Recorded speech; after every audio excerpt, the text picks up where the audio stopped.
and welcome to SEVA 2020 Award Night Celebration Week. I'm Nabayo, and today we're continuing with daily finalist announcements in preparation for Sunday's SEVA Award Night celebration. Join us each day this week at 4 p.m. right here on SECC Comcast 15 as we gear up for Sunday's virtual event. You can also stream and connect with us online at secctv.org and by using the hashtag SEVA Awards. Today we're announcing the SEVA 2020 finalists in the instructional category. The instructional category recognizes programs that teach about a subject or skill or give how-to advice related to an educational topic. Let's take a look at this year's instructional finalists. In the K-3 instructional category, the finalists are How to Go on Makey Makey Piano, North Country Elementary School. How to Join a Soccer Game at School, Florence Markhofer Elementary School. How to Play Foursquare, Florence Markhofer Elementary School. How to Play Run 3, Florence Markhofer Elementary School. How to Tie Shoes, Creative Connection Arts Academy. Makey Makey with Friends, North Country Elementary School. Milky Popsicles, Sunrise Elementary School. Origami Yoda, Sunrise Elementary School. Squigglebot, Sunrise Elementary School. Super Duper Yummy Bear Toast, Sunrise Elementary School. That's the most K-3 finalists I've ever seen. In the grades 4 to 6 instructional category, the finalists are Elephant Toothpaste, Del Paso Manor Elementary School. How Not to Be a Poor Sport in Soccer, Florence Markhofer Elementary School. How to Be Safe on the Playground, Florence Markhofer Elementary School. How to Make a Homemade Lava Lamp, Del Paso Manor Elementary School. How to Make an Origami Ball, Helen Carr Costello Elementary School. How to Make Blueberry Muffins, Helen Carr Costello Elementary School. How to Make Fried Rice, Creative Connection Arts Academy. How to Play Basketball, Florence Markhofer Elementary School. How to Play Kickball, Florence Markhofer Elementary School. Safe, Kind, Responsible, Florence Markhofer Elementary School. Shooting a Basketball, Helen Carr Costello Elementary School. Spreading Kindness, Schweitzer Elementary School. Here comes the middle schoolers. In grades 7 to 8 instructional category, the finalists are How to Make Cupcakes, John Barrett Middle School. A Recipe for Disaster, Sutter Middle School. Afternoon Tea for Dummies, Sutter Middle School. Allergy Awareness, Sutter Middle School. Combo Ball, Sutter Middle School. How to Cook Filipino Pork Menudo with Rex's Bonzon, Heron School. How to Learn ASL with Story, John Barrett Middle School. How to Make Chicken Alfredo Dinner, Robert L. McCaffrey Middle School. How to Make Boba, Will Rogers Middle School. How to Make Fried Dessert Empanadas, John Barrett Middle School. How to Organize Your Room, Arden Middle School. How to Throw a Card, John Barrett Middle School. Looks like there's quite a few chefs in those finalists, and it looks like high schoolers have some chefs too. In grades 9 to 12 instructional category, the finalists are Authentic Dragon Tempura, Cordova High School. Beginner Guitar Chords, Rosemont High School. Elephant's Toothpaste and Exothermic Reaction, Franklin High School. How to Be Positive, Intercom High School. How to Do a Step Back, Rosemont High School. How to Get a Job While in High School, Cordova High School. How to Get to Class on Time, Rosemont High School. How to Make a Unagi Roll, Cordova High School. How to Make Lumpia, Franklin High School. How to Make the Best Guacamole, Del Campo High School. How to Take a Great Picture, Del Campo High School. Oodle Boodle, Cordova High School. There it is, this year's Student Educational Video Awards instructional finalists. Next up, we have the full-length versions of each video ready to roll. Don't forget about Sunday's SEVA Award Night celebration event. But for now, enjoy each of this year's instructional finalists, and we'll see you tomorrow at 4 p.m. with our next category of finalists right here on SECC, Comcast 15.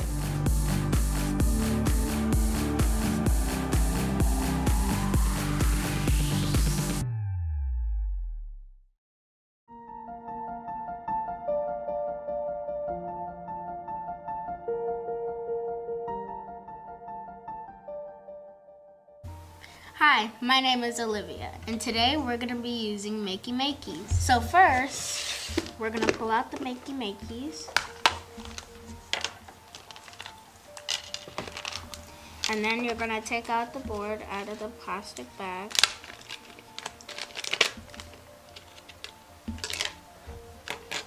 And then you're gonna pinch this and put it.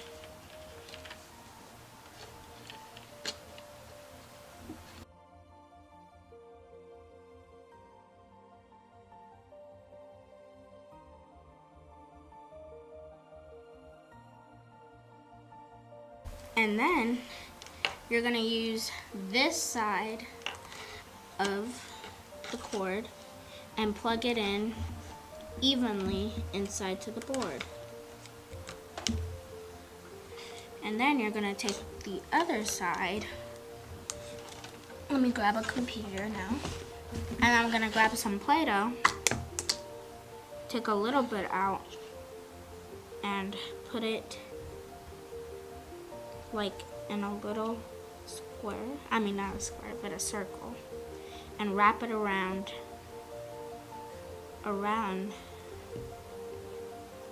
of the makey. I'm gonna do that with all of them.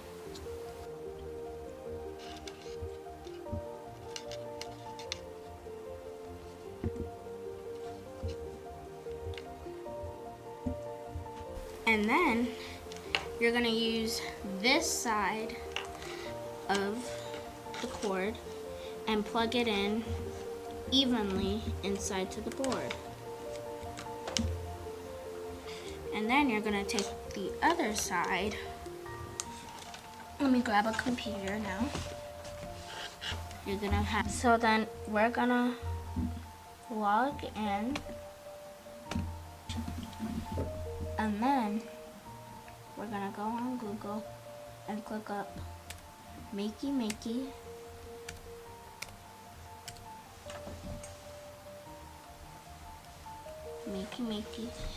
piano.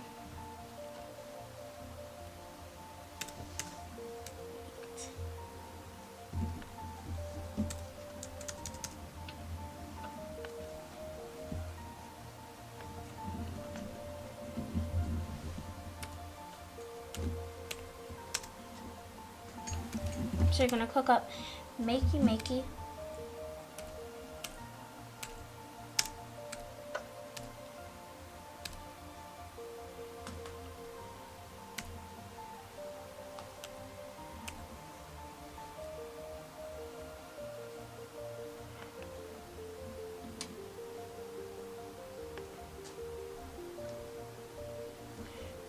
Makey piano, and then you're gonna click on that, and then you're gonna click here to play. But then, okay, so then you're gonna put this, the one with the earth, on your hand, and then you're gonna click on each one, and they're gonna make a noise, and then you can make a song.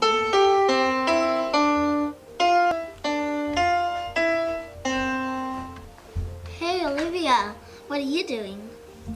I'm playing the game on the Makeys. It's like a piano. Can I try? Sure. Oh, that was an amazing job. Thank you.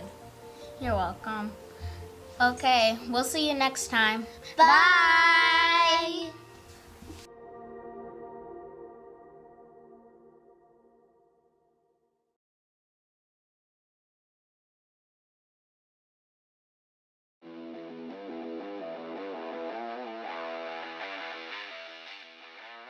This video is how to join a soccer game.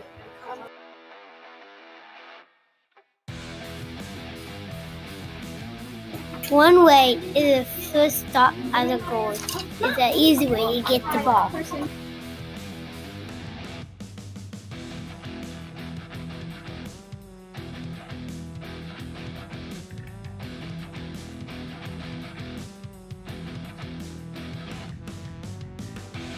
Another way is to go into the game and get the ball.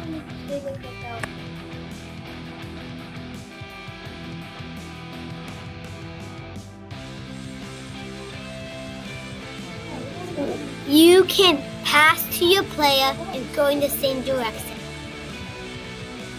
doesn't matter who wins. It matters to have fun. That's how you join a soccer game.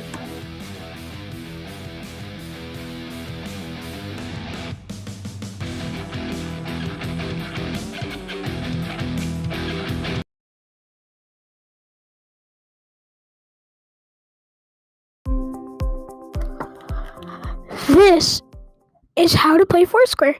As you can see right now, Drock is passing the ball to somebody else.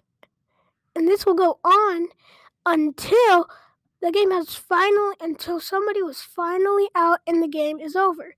Then they will go to the square if somebody in front of that person's out. Whoever's in A square will have to serve. As you can see, A square is serving right now. And now they're just passing.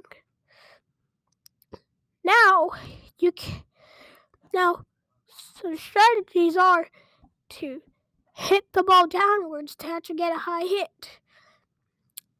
One thing that might or might not help is by hitting the ball upwards, because it also might hit your square.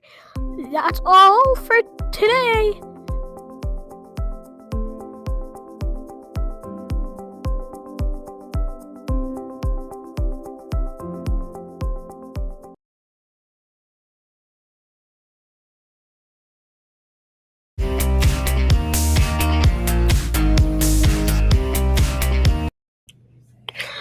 Hello, welcome to my SEVA Awards. Today I'm going to be playing round 3. It's a really fun game. You can find it on Cool Math. So basically what you gotta do is once you get onto it, you hit play. Sometimes it takes a long time. And then so it makes you run automatically. You use your arrows on your keyboard to make it go. And it's kind of easy once you get used to it, which I just started playing, so let's just keep on playing. Oh, and once you get to like 11, I think, you get a new character, and as you get higher and higher, you keep on getting new ones.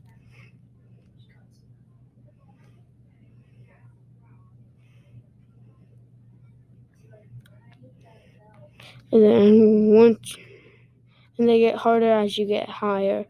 And then level 3, these little, those blocks out of these ones, if you touch them, they break. Like you only have a certain amount of time on them.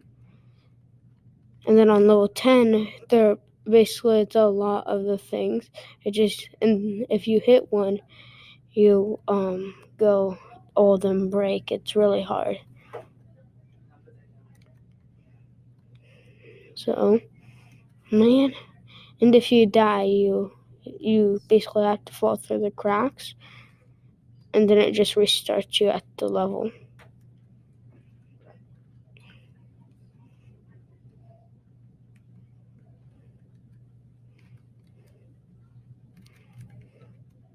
Man. Okay. Hopefully see my next SEVAs.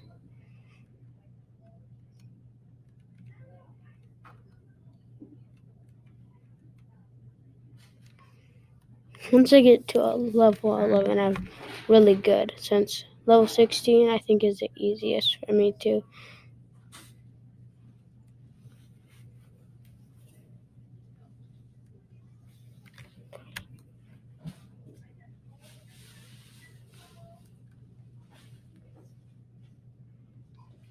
Okay, I guess that will be it. Hopefully you see my next SEVA.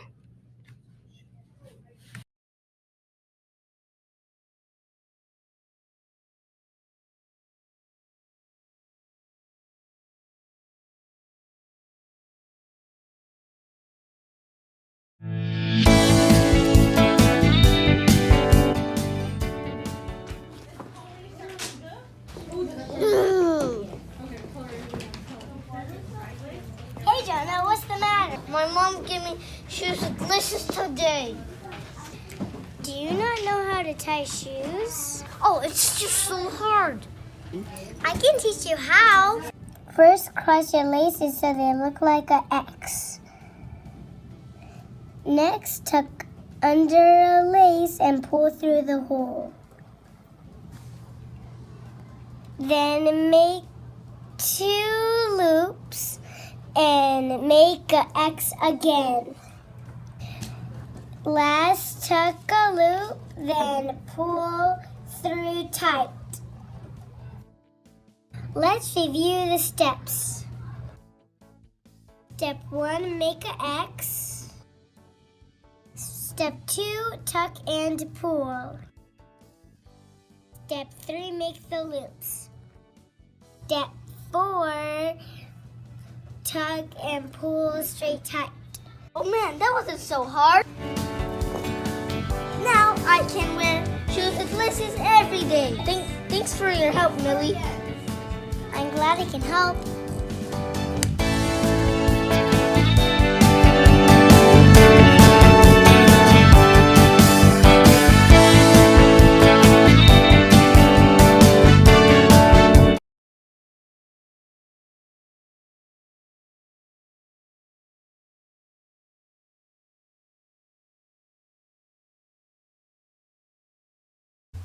Hi, my name is Florrie, and today I will teach you how to make a makey makey. You will need a makey makey box and Play-Doh and a computer. First, you take the wires out of the box, and the charger we're going to leave it for last because we're going to do something with it. So, next you take the board out of the red box, and so you take it out, and you're gonna connect all of the wires, except after we're gonna put the Play-Doh, we're not gonna connect it to the earth until last. So I'm gonna connect them. Then you'll have to put Play-Doh on the wires and organize them so you know how to play.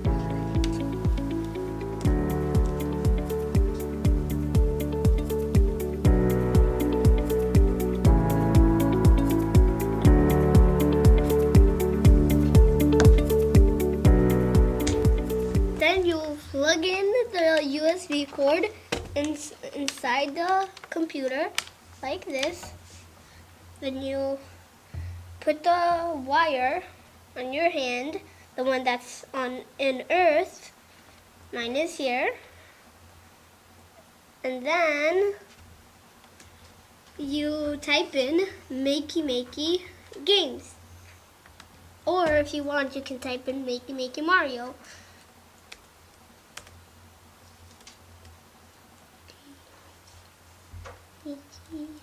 No. Makey. Okay. So after you type in makey Mario, so I'm gonna restart here because I typed in makey games on accident. So Mario, and so this will pop out, and this, and then you press it here.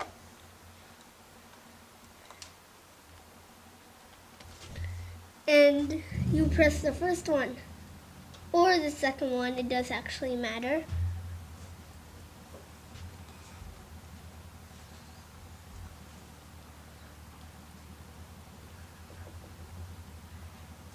So it's loading right now. And now I will start. Wait a second. No, this is not connected. Okay. 3, 2, 1. So I don't know the buttons, so I'm not actually gonna play right, though I'm gonna try my best. Let's see which ones. I can't find. Oh! you doing? Can I play? Sure, after I'm done.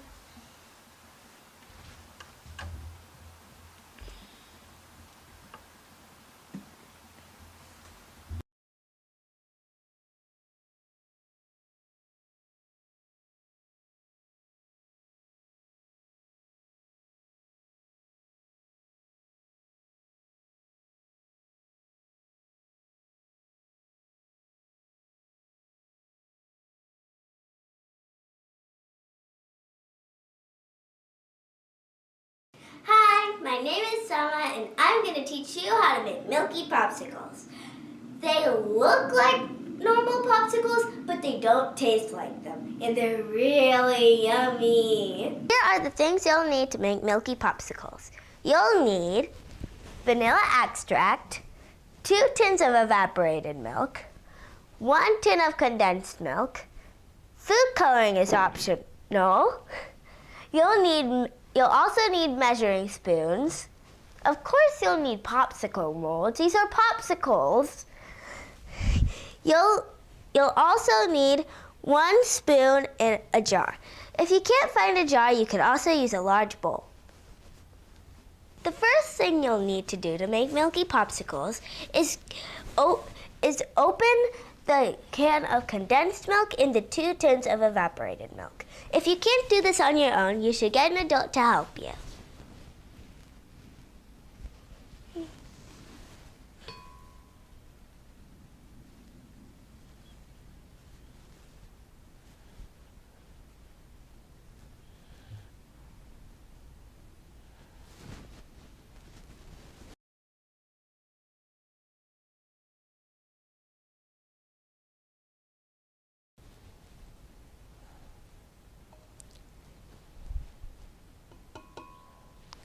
Once you've poured in the condensed milk, it's time to pour in the evaporated milk.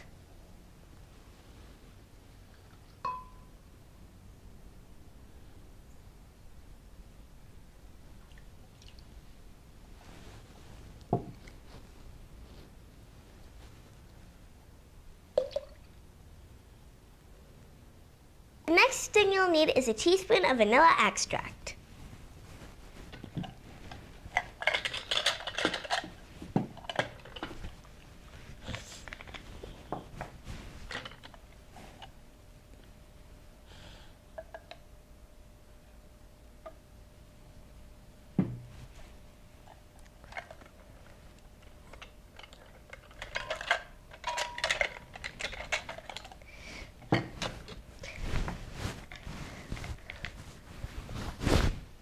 Now you're going to need 1/4 teaspoon of food coloring. Remember, food coloring is optional, so you don't need to put it in if you don't want to.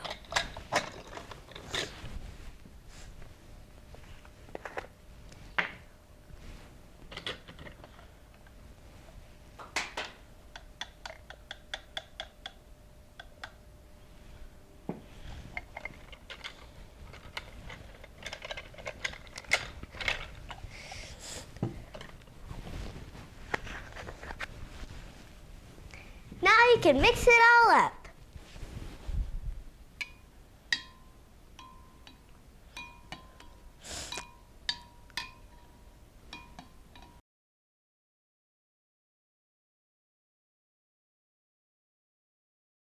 Next thing you need to do is get your popsicle molds.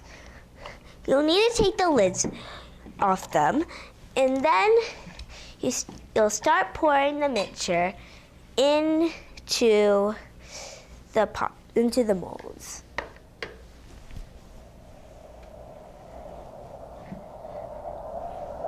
This might end up being a big disaster.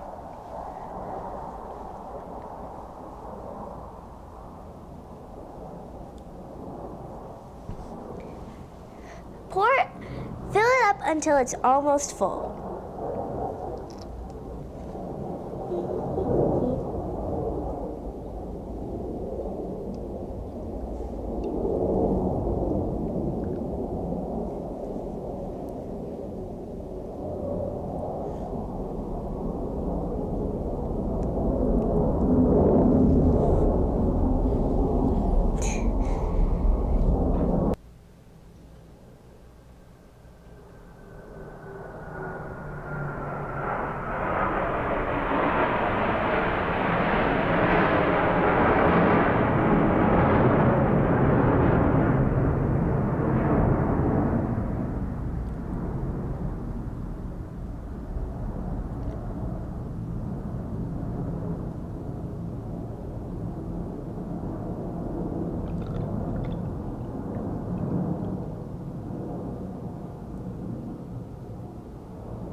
pouring the mixture into the popsicle molds, you can put the lids back on.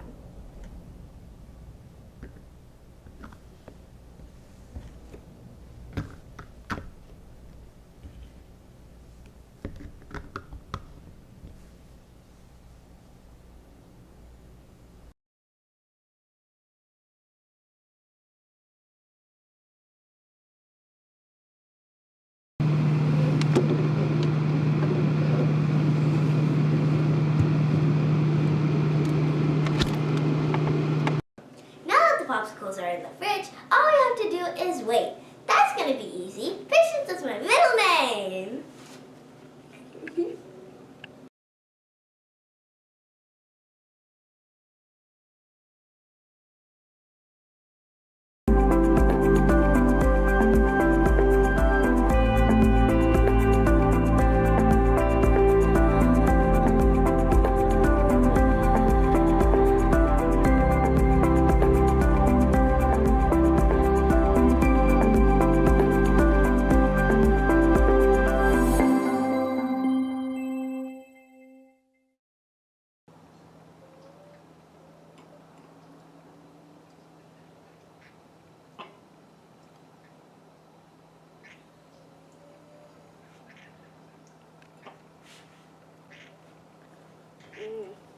There's nothing better than a milky popsicle on a Sunday morning. I hope you enjoyed this video. Bye!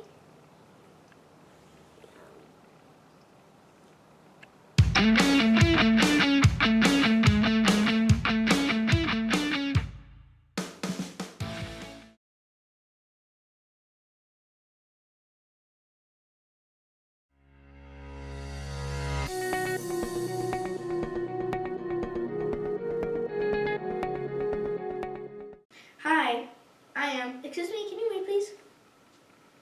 Yes, this is Evan. What? Darth Vader's in my house? Stay back!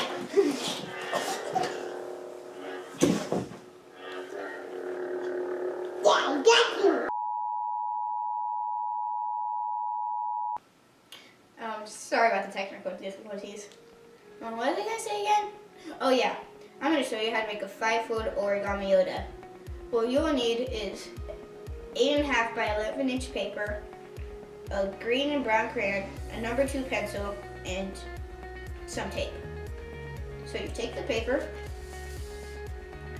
and you take 1/4 of the paper and fold it over.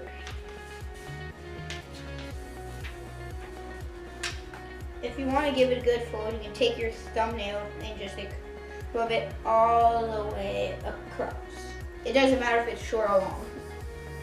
So you take the other side and do the exact same thing.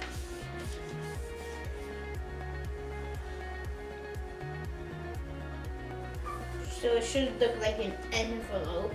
Like if you take here, it could be like an envelope. So you take this, and you take the corner and you fold it back to make Yoda's ear. You take the other side and fold that over to make another ear. And then you fold the top down to make the head.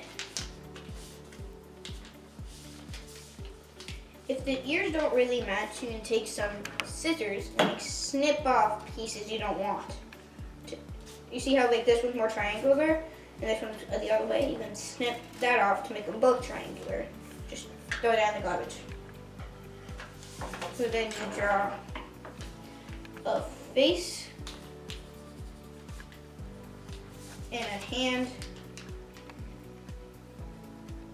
and then you tape it down if you want to keep everything down. Like you tape it down here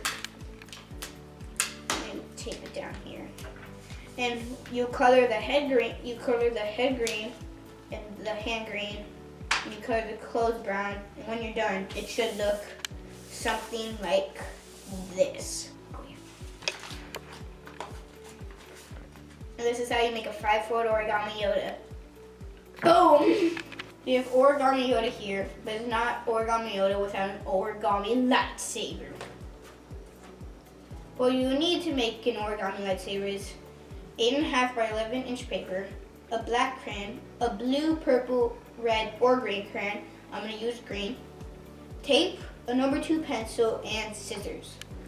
You take the scissors and the paper and cut it in half.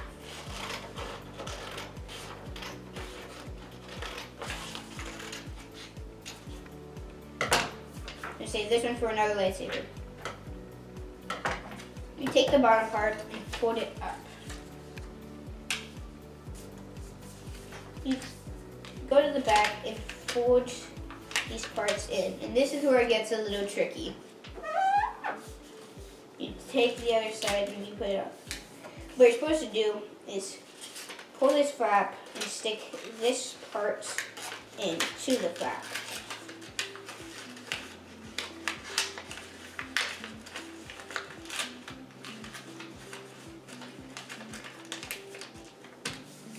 Since that was a little tricky, I'll show you it again.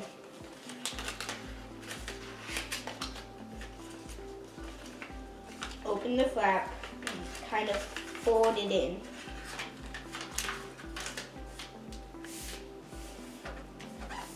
So when you do that, you take your black crayon and color this part, and you take the color you want for a lightsaber and color the top.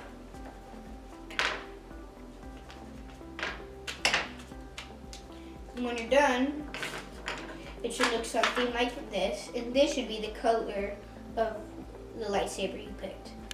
And then you can tape it to it, but if you think it's a little too big, you can stick it behind and make the hand bigger.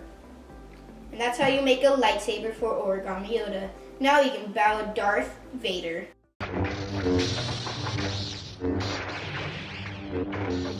Oh no, the Empire's attacking! Yoda, save them! This is the Origami Yoda file. This is where I got the idea to make the Origami Yoda and the Origami lightsaber. This is the first book in the Origami Yoda files. This is the second book in the Origami Yoda files, and it's where I got the idea to make the Origami Yoda. This is the last book in the Origami Yoda files. It's where I got the idea to make the lightsaber. This book is full of small colored paper, and you can use this instead of the other paper I used. And these are the books.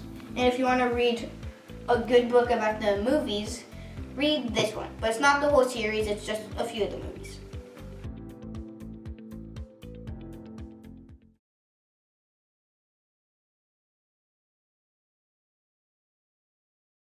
Robots are the future.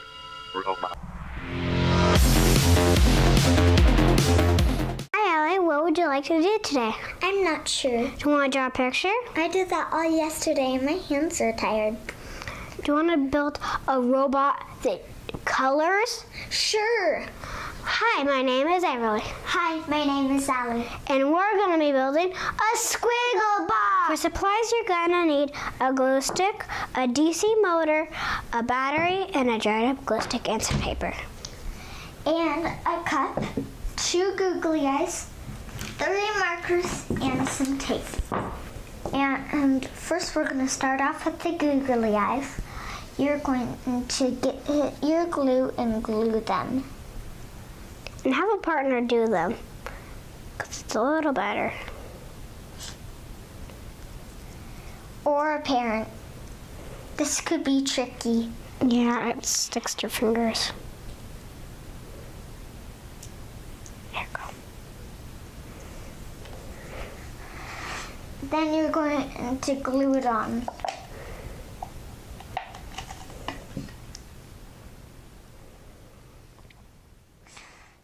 It can be a one-eyed monster if you want.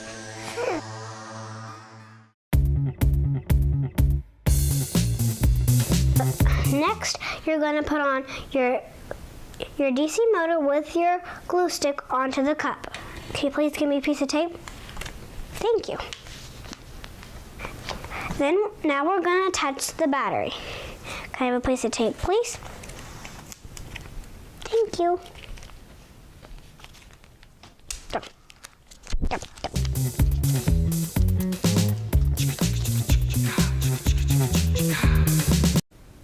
Now we're going to put the legs on. It doesn't matter if it's the right color or not.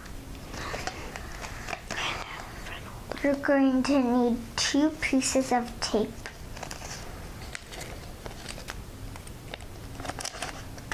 Have a friend help you with this part because it's tricky to put on the legs.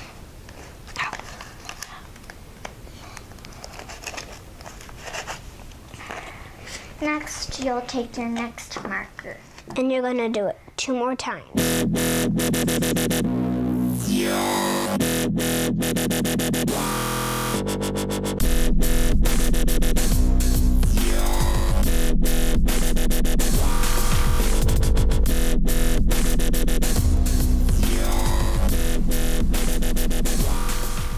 Now for the last part.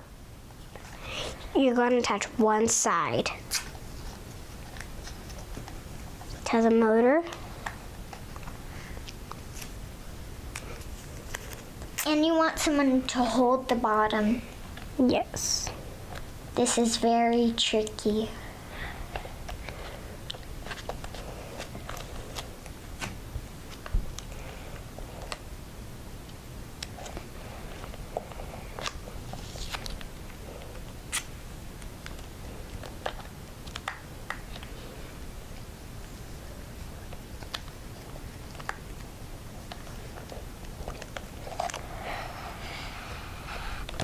Be careful on the next one, it might be a little tricky and movie.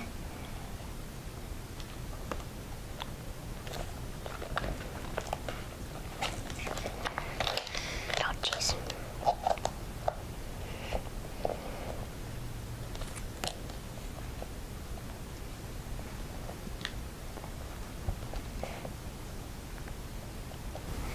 Next, you're going to take off the lids, but you want to put the paper maybe underneath so it doesn't get on your table.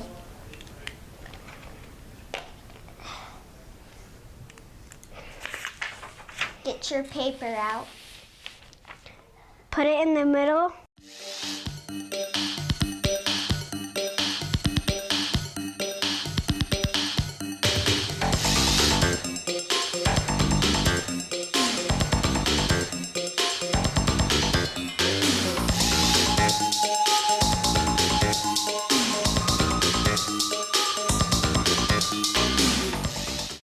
We hope you build your own swiggle ball at home. Thank you for watching this video. And we're from Spartan TV.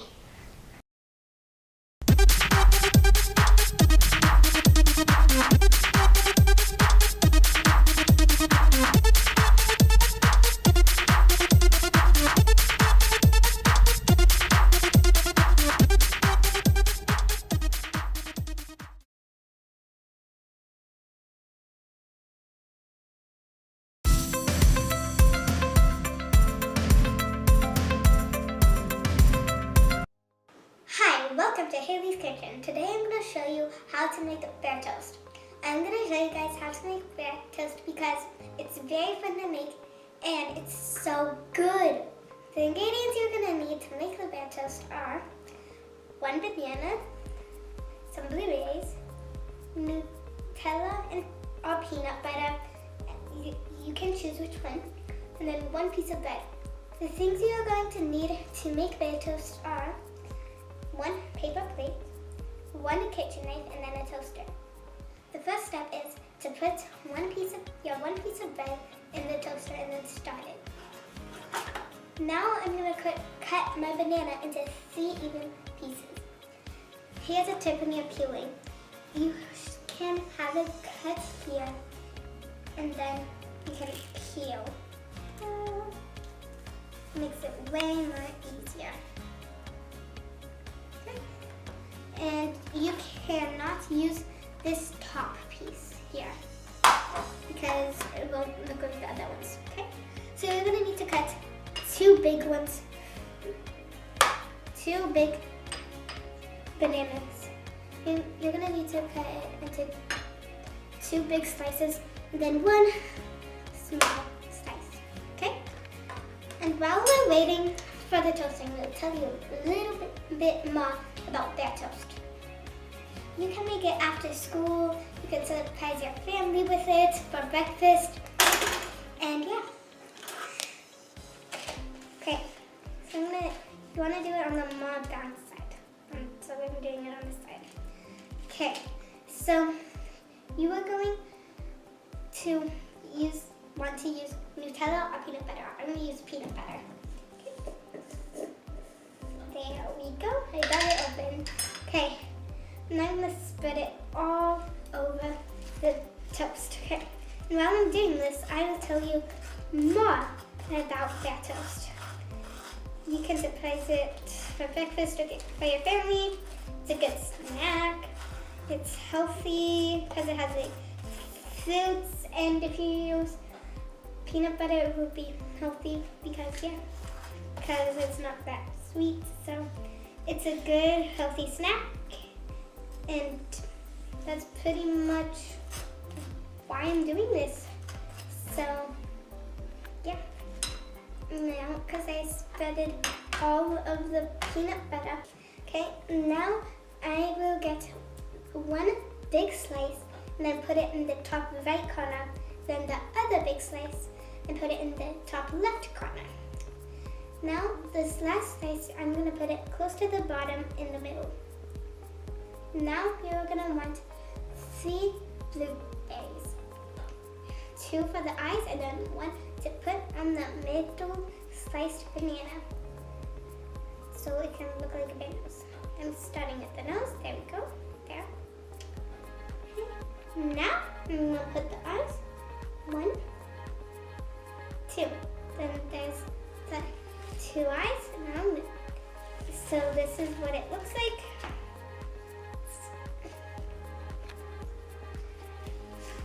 So now, because it looks so delicious, I'm going to take a bite.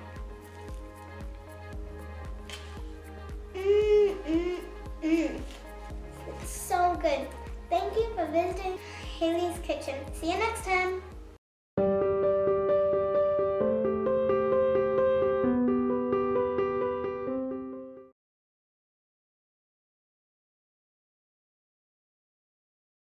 Hi, my name is Sean. I'll be teaching you how to make elephant toothpaste. This is a fun experiment to do if you're bored.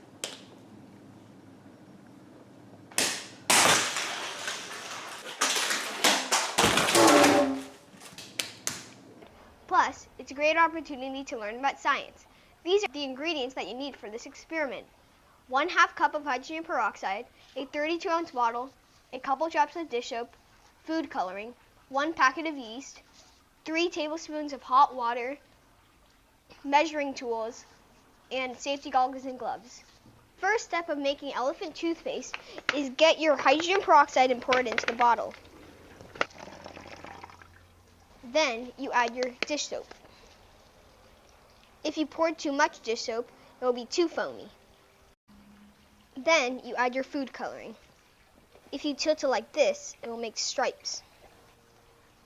Then you get your yeast and you pour it in a small cup with your hot water and mix.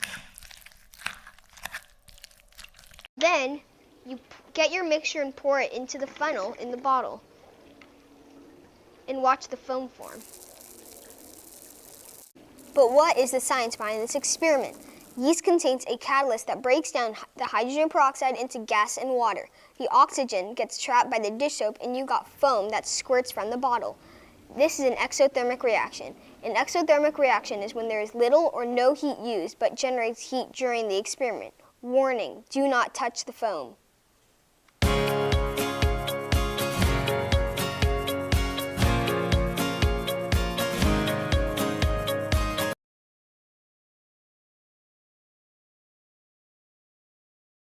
Hi, my name is Caden, and I'm going to show you how to not be a poor sport. Don't be a ball hog.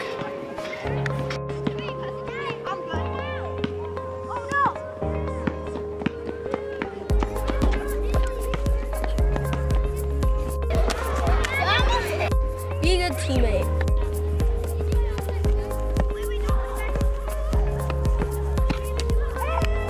Don't be a show-off.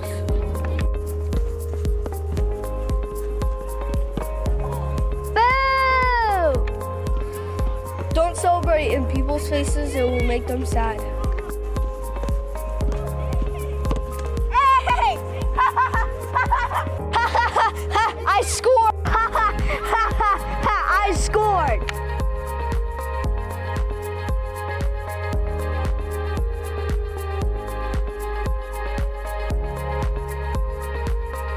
Remember to let everyone have a good time and be a good sport.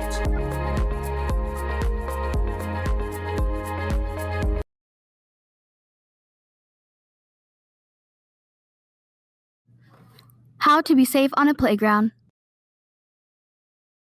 The wrong way to use a rock wall is to jump off. The right way to use a rock wall is to climb up safely. The wrong way to use a slide is to climb up or sit at the bottom. The right way to use a slide is to slide down. The wrong way to use the monkey bars is to climb at the top. You should correctly swing from one to another monkey bar. The wrong way to use the 2 bars is to climb to the top and jump off. The right way to use the 2 bars is to do tricks and play around. The wrong way to use the bridge is to climb on the rail. The right way to use the bridge is to safely walk across. Please do not play in the planter. Thank you for watching.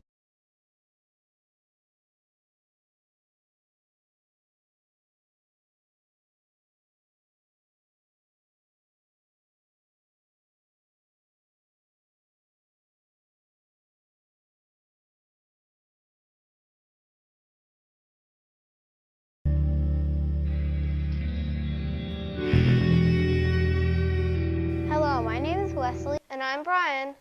We'll be teaching you how to make a lava lamp that's long-lasting and hard to break. Oh yeah, and it runs without electricity. So here are the materials you'll need to make this lava lamp. You'll need 1 Alka-Seltzer tablet, vegetable oil, food coloring, glitter, funnel, a flashlight, and 2 2-liter water bottles. Step 1 is to fill the 2-liter bottle about 3/4 of the way full with vegetable oil. You can use the funnel to make it less messy.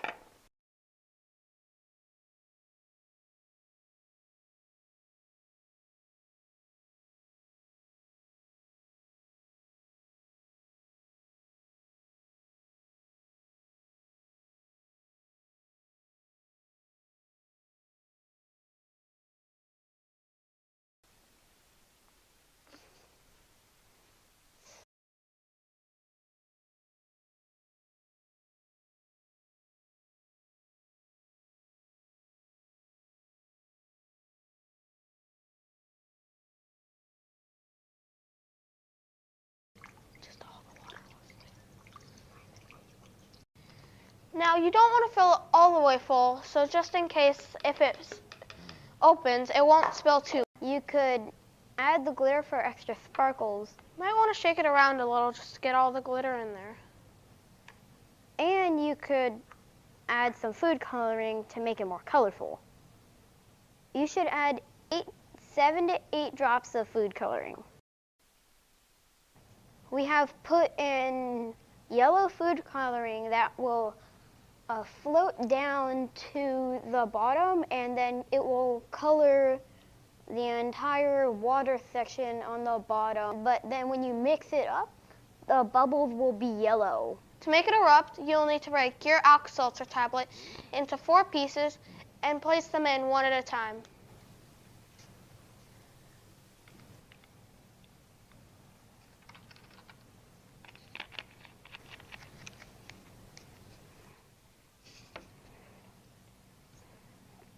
I turn it upside down to shake it all up to get the Alka-Seltzer tablets really going in the activity.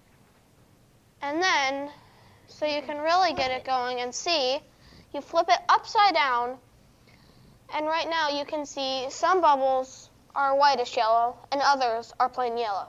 It might not work the first time, So you might have to put in a second, but don't do more than 2. If you put in more than 2, it might make the Alka-Seltzer, it might make like the water or oil like a little bit kind of looking a tad bit weird, but I personally think the yellow looks really cool. I agree. Like the darkish yellow orange. Yeah. The Alka-Seltzer makes bubbles in the oil that travel up to the water. And when they hit the water bubbles with the food coloring in them, when they go up through the oil, that's because of the food coloring in the Alka-Seltzer. The Alka-Seltzer bubbles push the bubble up, and when it gets the top, the Alka-Seltzer kind of gets let out into the top, and then the bubble of water and food coloring, since it is denser than the oil inside, it gets pushed back down into the water where it pops and then can be reused for another bubble. With an electric lava lamp, the wax gets less dense when it gets heated up and floats to the top in bubbles. Instead of using heat, our lava lamp runs on Alka-Seltzer.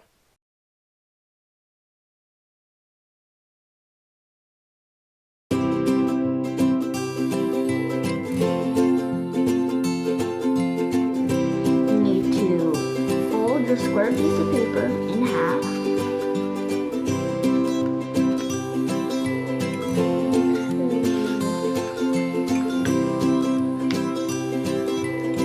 Line it. Okay. Now fold this to the top.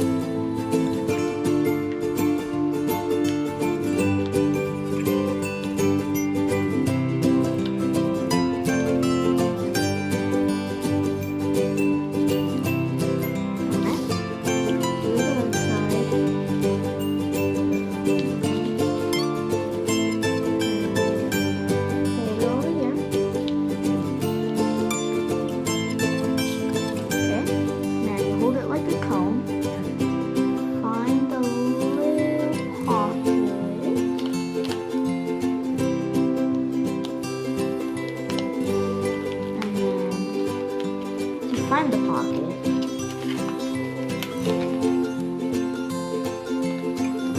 So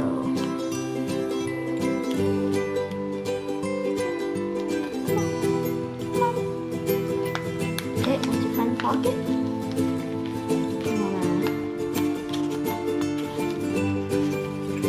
press it like that so you have a triangle.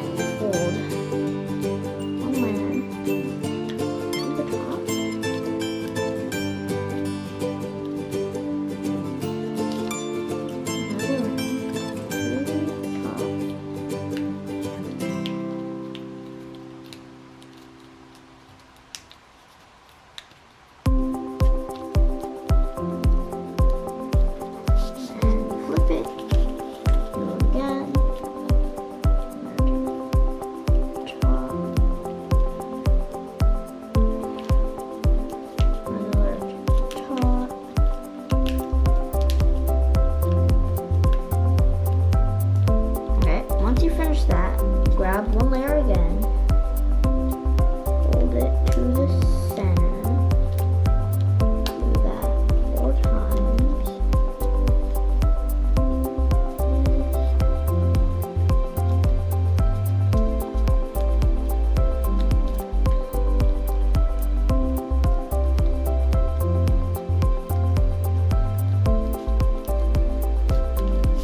Okay, now turn around.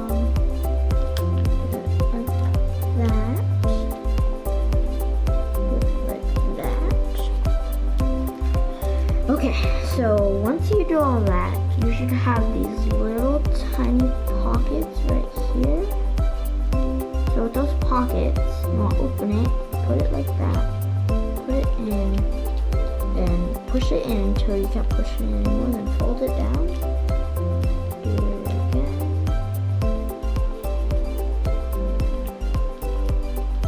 And fold it.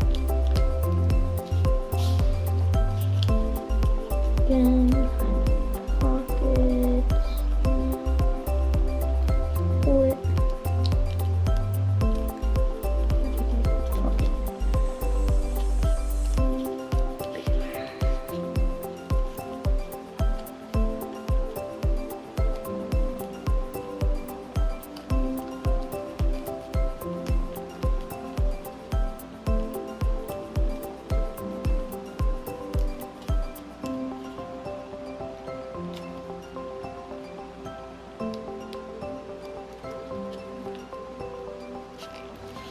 Okay, so once you finish all that, you want to open it up.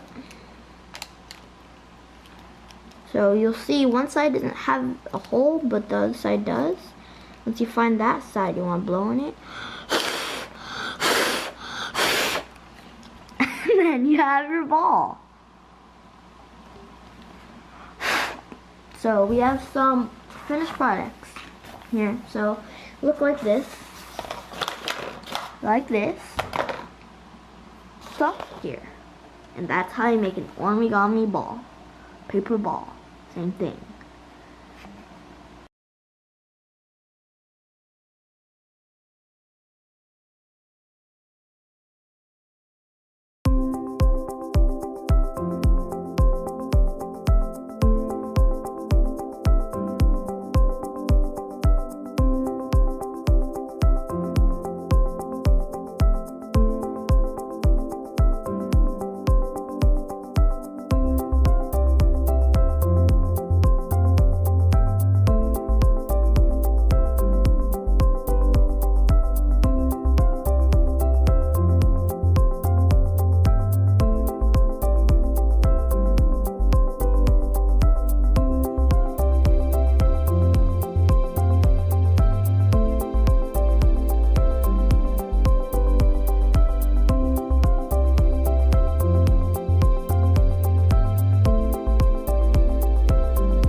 Hello, and welcome to Eliana's Kitchen Corner.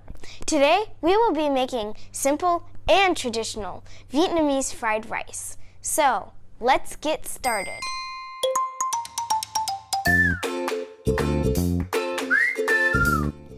The ingredients you'll need are oil, onions, rice, green beans, carrots, eggs, garlic, ginger, soy sauce, salt, and pepper. First things first, always wash your hands with soap.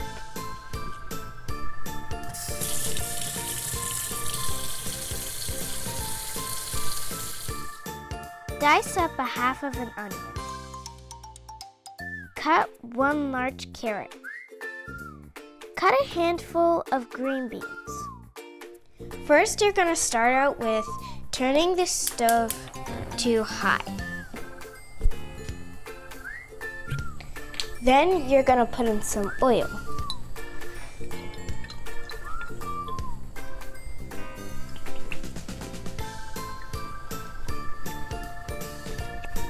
Wait till the oil is nice and hot and add in some onions.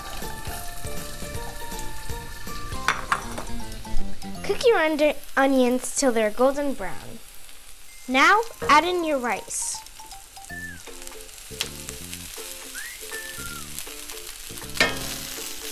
Start to stir.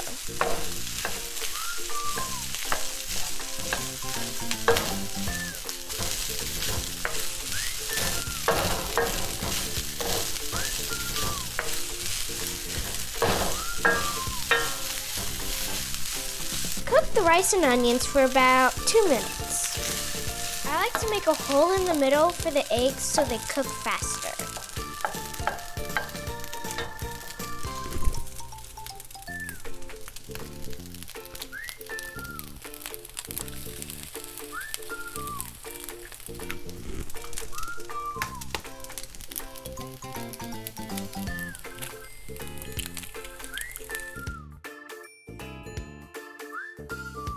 Now start to stir the eggs and rice together.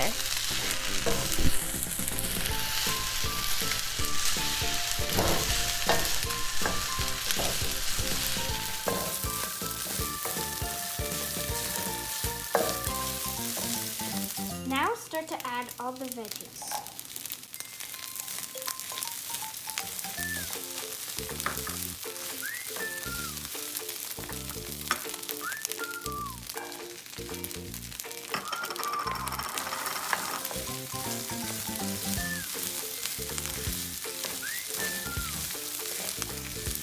Cook the green beans and carrots for about 5 minutes.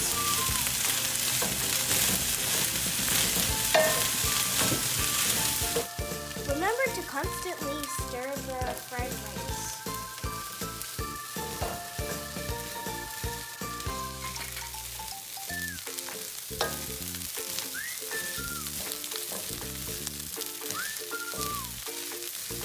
Now add in the ginger and the garlic.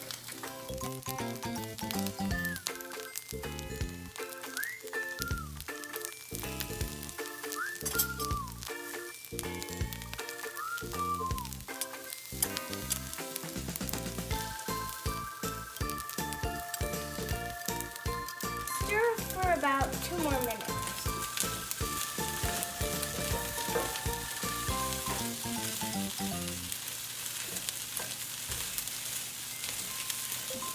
Then add in your meat. You can use chicken, pork, or beef, or even tofu.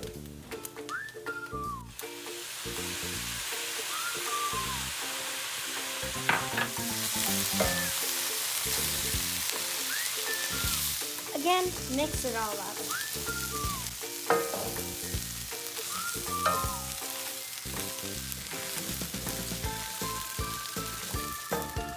Then add in some soy sauce.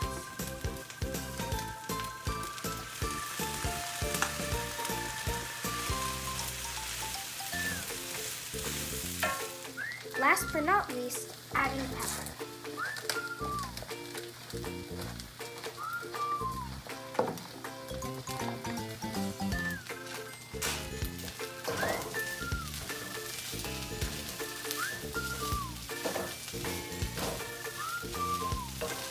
The cooking time is about 20 minutes. Now that you're done, you can garnish it with some green onions.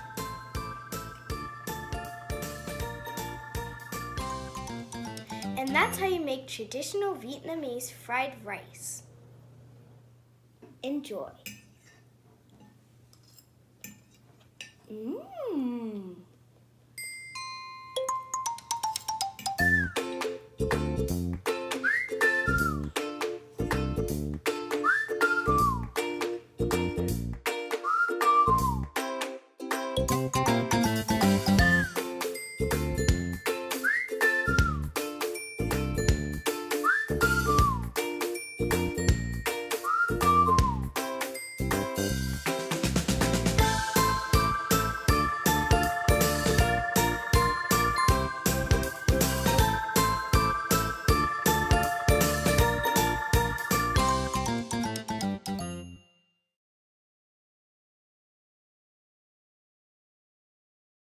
This is my video on how to play basketball.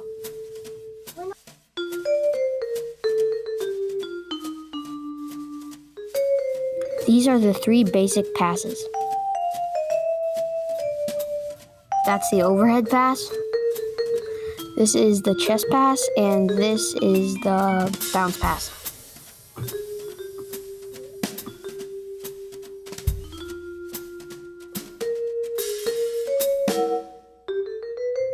When you take a jump shot, you have your legs bent, your feet shoulder width apart, then you jump and shoot.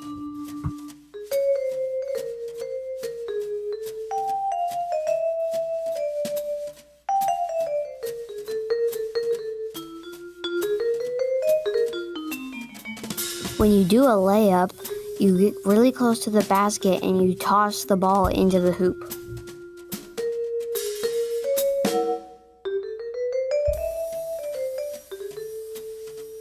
A foul is when you get too rough with somebody and then they shoot free throws, which are each worth 1 point.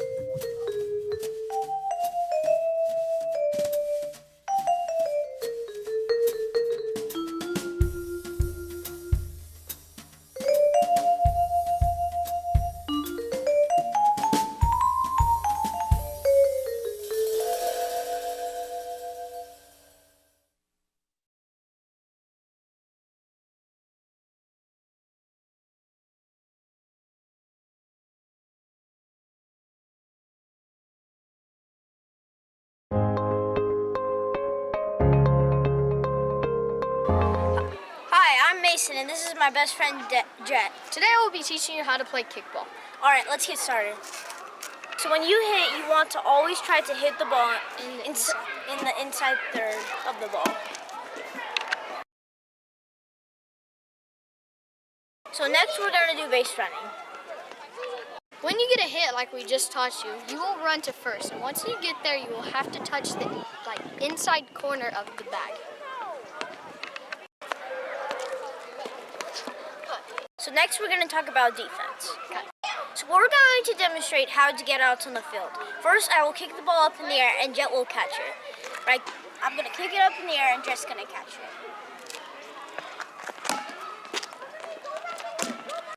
Another way to get it out is to hit the runner when he's trying to go to like this. You have to pan though. Another way to get it out is to tag first base before the runner gets there, like this.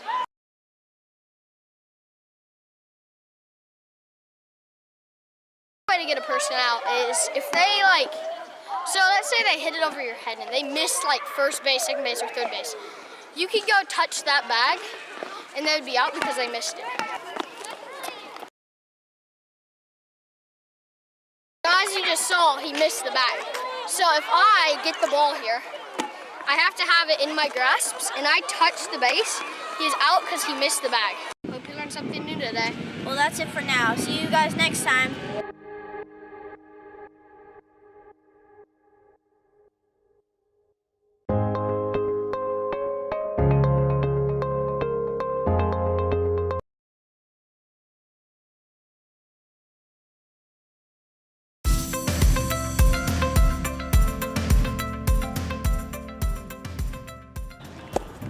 be a safe, kind, responsible Mustangs. how not to be safe on the playground.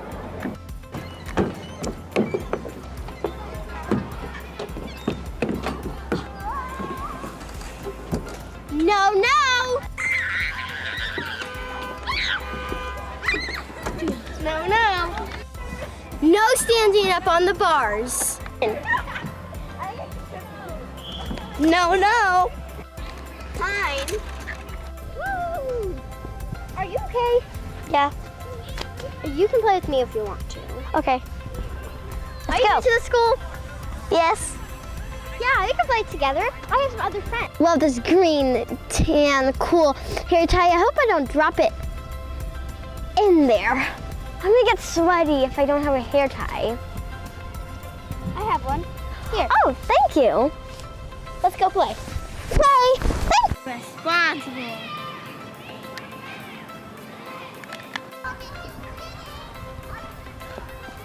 Hey, What? you should pick up your trash. Why should I? Because you're being unresponsible. It's not like it's going to go over the fence and make an animal eat it. Actually, it could, because there are some goats over here. I think you should pick it up, because if you don't pick it up, you're messing up the environment. You're right. I did litter a lot in my life. I should stop doing that. Thank you. Hey, how did you get that? I cleaned up the lunchroom. It means be safe, be kind, and be responsible. Keep it positive. Well, I want one of those. I'm going to go clean up the playground. Do you want to come with me? Sure.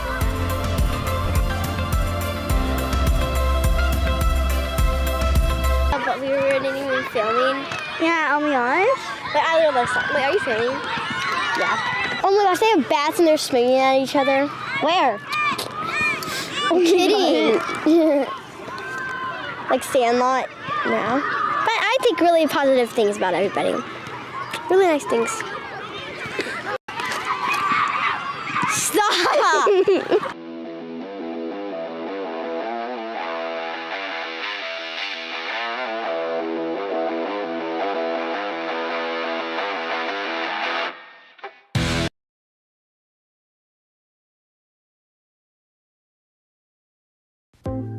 In this video, I'm going to teach you how to shoot a basketball. Okay, first what you do is you grab a basketball and hold it in two hands. Then put your right hand on top of the basketball like this. After that, try not to use your left hand, put it up, and release the ball. Now let's try this in real games. As the defender approaches, release the ball before it is blocked.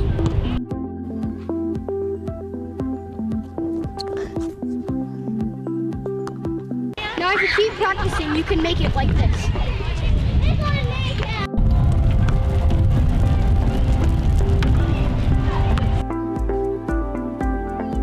Practice shooting from different angles and distances.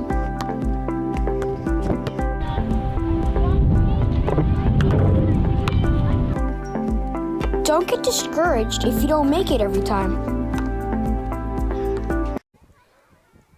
And that's how you shoot a basketball.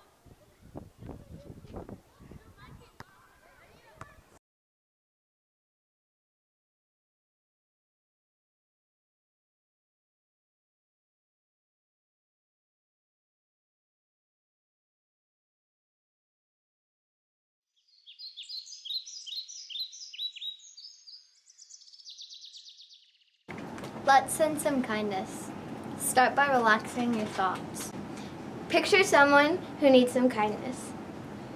Imagine them happy and smiling. Imagine that their heart is peaceful And they're surrounded by kindness. Let's send some kindness to that person.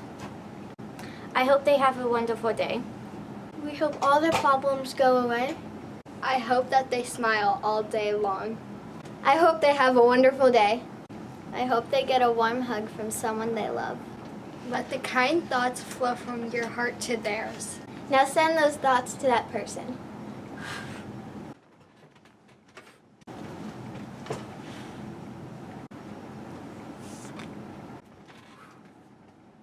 Who did you send your thoughts to? I sent my thoughts to a good friend. I sent my thoughts to my mom. I sent my thoughts to a wonderful family member.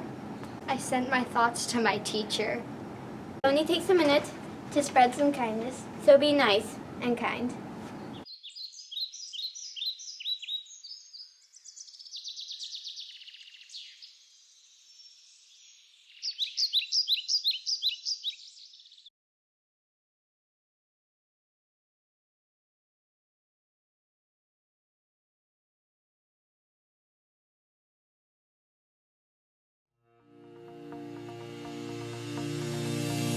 You'll need a bowl, cups, whisk, spatula, piping bag.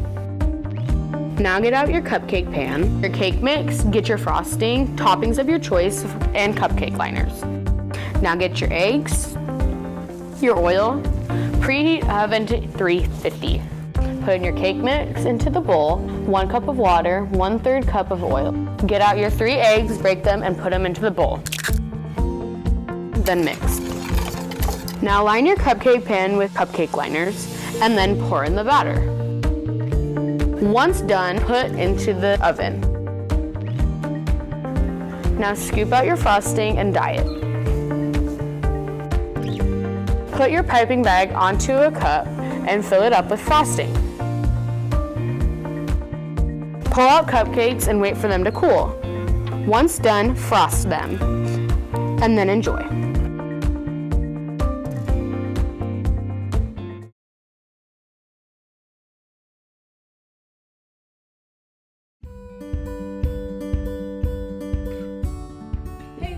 Today we are teaching you a recipe for disaster. Hey, what about me? Right, sorry. This is my best assistant, Alyssa. Right, if anything, you're my assistant. Okay, let's start off with the eggs. No, we start off with the sugar. And we start off with the sugar. You place 1 cup of white sugar and 1 cup of brown sugar into the bowl. 1 cup of butter, please, Amanda. What? A cup of butter, 2 sticks. Dude, are you sure? That's a lot of fat for that. Amanda, just put the butter in the bowl. After you place the 2 sticks of butter into the mixer, you cream together the sugar and butter until they are combined. Okay, now what? Those don't look like cookies to me. Be patient, now we have to put the eggs in the mixer. Here you go. Amanda, go take those eggshells out.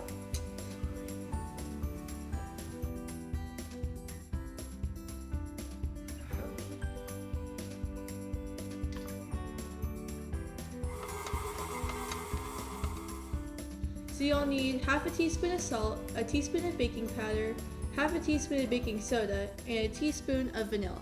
Then you mix the ingredients until they're combined. Alyssa! I couldn't find what you needed. I took everything out beforehand. Alyssa. Sorry, Amanda, it's much easier getting the ingredients out before. Now you mix the ingredients till combined. What's next? Okay, we need 2 cups of flour, 1.5 cups of oats, and 2 cups of chocolate chips. I call the chocolate chips. Amanda, wait!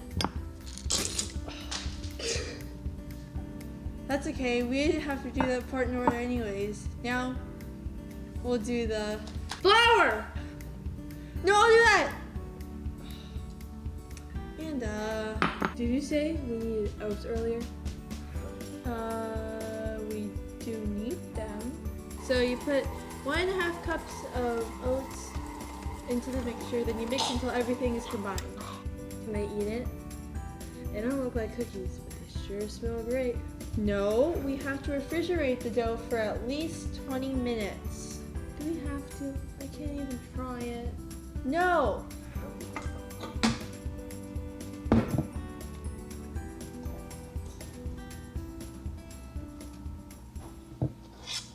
Amanda!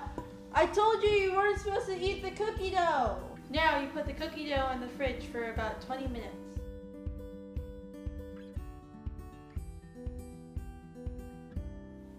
Yay, it's finally done. Alright, Amanda, go turn on the oven to 400 degrees Fahrenheit. Got it. So we scoop some cookie dough onto the pan, and then you slightly flatten it. Got it.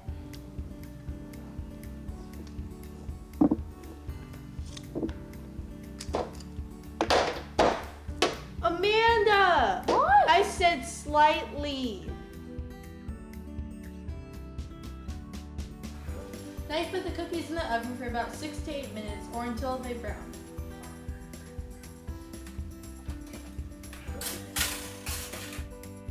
After you take the cookies out of the oven, let them cool for 2 to 3 minutes. After they are cool, take the cookies off the pan and you're all set.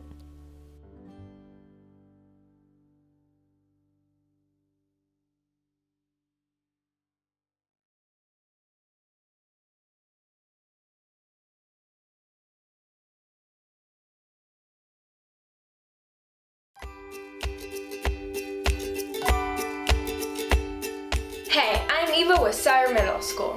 Today I'm here to teach you how to host an afternoon tea party. If you think tea parties are only for little girls and old ladies, you're wrong. Tea parties are for anyone who wants to treat themselves to a fancy afternoon. Hosting a tea party is easier than you think. I'll walk you through the whole process in 3 easy steps. But first, you have to know what kind of tea party you are hosting. You might think that high tea is just a fancy way to serve tea. And afternoon tea is just tea served in the afternoon. But there's more to it than that. High tea is kind of like American dinner time. It is hearty dishes and is served at a high table. Kind of like your dinner table. Afternoon tea, on the other hand, is more of an elaborate after-school snack. It is served at a low table, like your coffee table, around 2 p.m. Afternoon tea is made up of 3 small courses, but we'll talk more about the food in step 2. First, we need to set the table. So, you've decided to treat your friends with an upgraded after-school snack. Part of what makes afternoon tea special is the way you set the table. To set the table, you will need teacups, saucers, small plates, sugar dish, a creamer, a 3-tiered serving plate, other small serving dishes, butter knives, candles and some flowers would be nice too. To set each person's place, first, put a small plate in the middle of the person's spot. Next, set a butter knife on the right side of the plate and place a cup and saucer in the upper right-hand corner. Arrange the serving pieces in the middle of the table. Now that the table is set, let's move on to the food.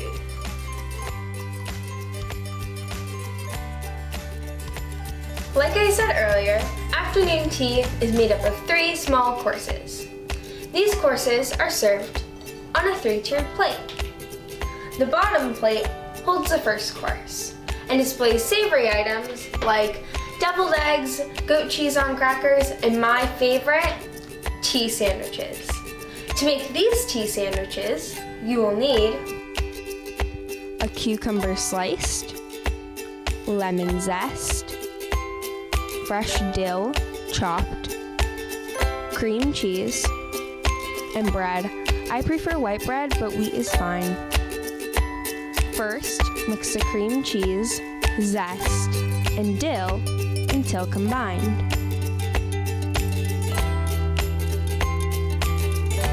Next, spread the cream cheese mixture on one side of the bread. Place the cucumber slices on the cream cheese mixture and close the sandwich with another piece of bread. Cut off the crust and cut the sandwiches into smaller pieces. Cut off the sandwich into triangles or rectangles, and voila, They are done. Now that the first course is set, we can move on to the middle tier. The middle tier holds the second course, which is made up of scones. You can bake your own, or be like me and buy them from the store. Nobody will be able to tell once they're on the plate. Just make sure you offer clotted cream, butter, and jam for serving. My condiments don't fit on my plate, so I'll set them on the table. The third and final course is the sweets. I've got a selection of store-bought cookies, but you can also include mini cupcakes, chocolates, or whatever treats you love.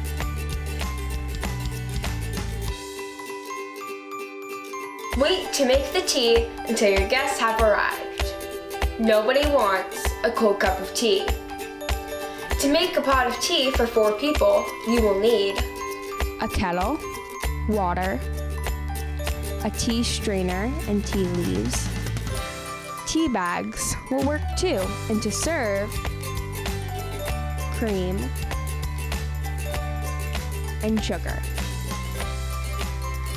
To make tea, fill the kettle with water. No kettle? No problem. A saucepan works just fine. Turn on the kettle or your stove to boil the water.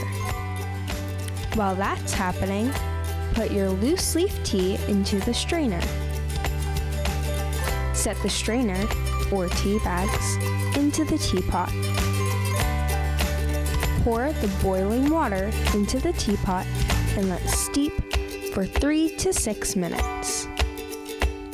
I personally like a stronger tea, so I am going to leave the leaves in the water for about 5 minutes. Now the tea is ready to serve. Let's go, our guests are waiting.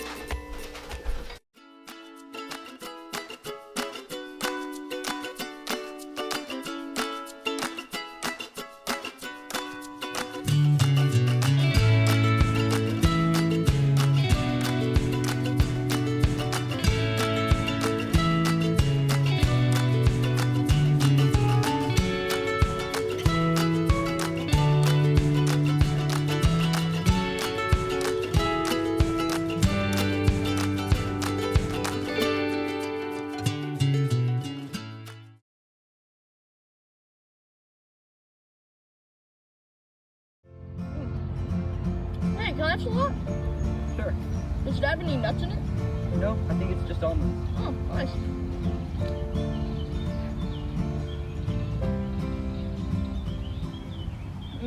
My throat is kind of itchy. Are you sure that only had almonds in it? Let me check. Contains milk, soy, and almonds. May contain other tree nuts. Hey Peter, this might have had peanuts in it. I'm allergic to peanuts. Alright, I would call an ambulance, but I don't think you would get here in time. I think you need to give me my EpiPen. There's an EpiPen in my bag. You need to give it to me. I don't know how. 200 people die every year from food allergies, and although this may seem small, the numbers are climbing due to people being unaware of how to use epinephrine injectors. In total, more than 32 Americans have had food allergies, with the increase of children being born with them. Each one of these people could be hospitalized if they accidentally come in contact with the wrong kind of food. The majority of people who go into anaphylactic shock don't actually know that they have food allergies and do not have access to epinephrine, which could cause them to suffocate. EpiPens and other epinephrine injectors have a simple and life-saving solution to counteract this. If you or a loved one have ever experienced closing of throat, rapid stomach pain, itchy rashes, and a rapid pulse after eating a certain food that you don't normally have, get to a hospital. If you aren't sure if you have a food allergy, you can ask your doctor about tests with training and awareness. We can save lives. Let's see what happens next. Don't worry, I can help you save your friend. First, take off the blue safety cap and inject the orange side into his outer thigh for 10 seconds.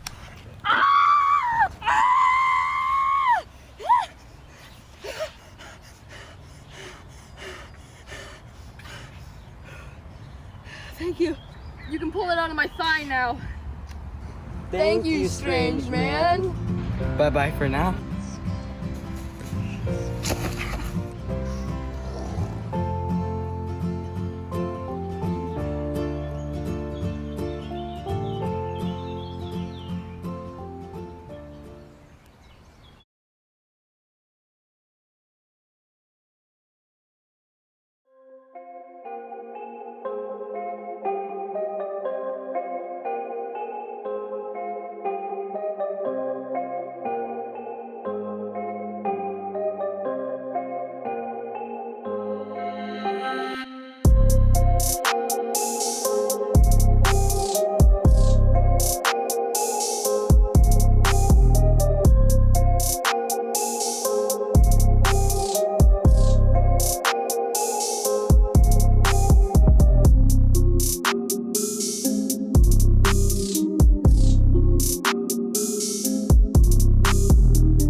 Common ball is a sport only at Sutter Middle School.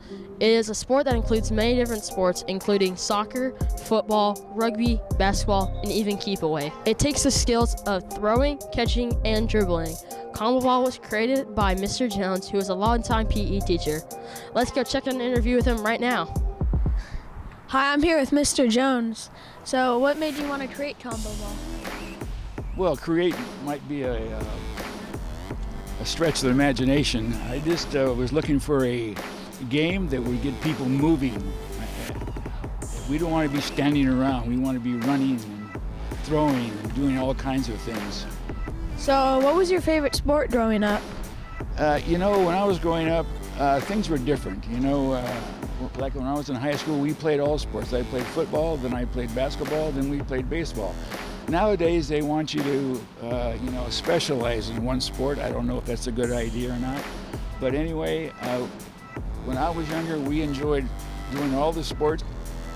What inspired you to create combo ball? Well, when I moved over here from McClatchy, we were looking for a outdoor game, and we thought this could be we didn't have any baskets, of course, but something to get everybody involved. We didn't want one person running around all over the place with the ball. That only services one person. We wanted everybody to get into the action. So that's why we pass the ball, we dribble the ball. You have to throw it over the line to get a point. Through the cones, you get 2 points, and everybody gets involved. Everybody should be running around and get some physical activity. That's the best activity you can have. Thank you. The rules and positions are mostly simple but very important. There are 3 forwards and 4 defenders and 1 goalie. That is if you have a team of 8, but depending on how many players you have on your team, that could change. To begin the game, you kick off at midfield and the other team has to be 10 yards back. After catching the ball, you only have 2 steps, so after those 2 steps, you can't run anymore.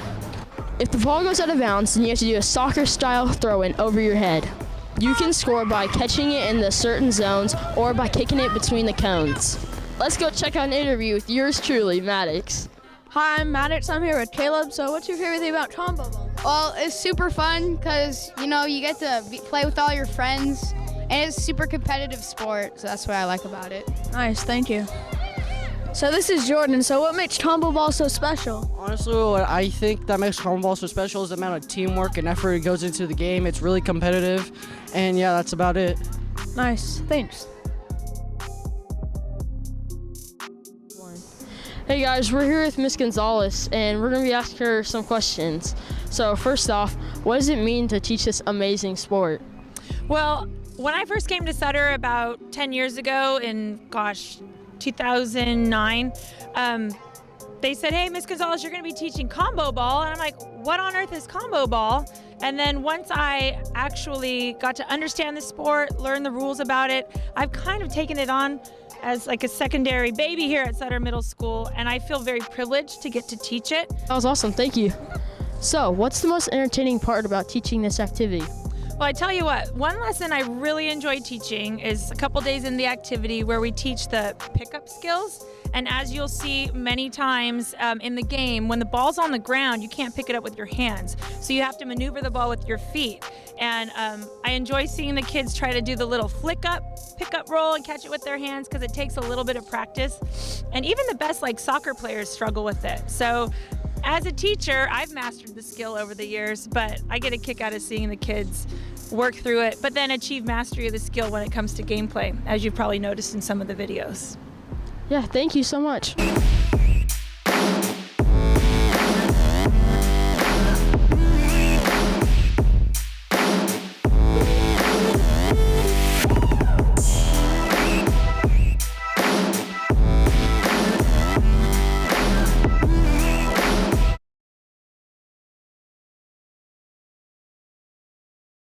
This is Rexus Bonzon, and we're going to be cooking my family's version of Filipino pork menudo.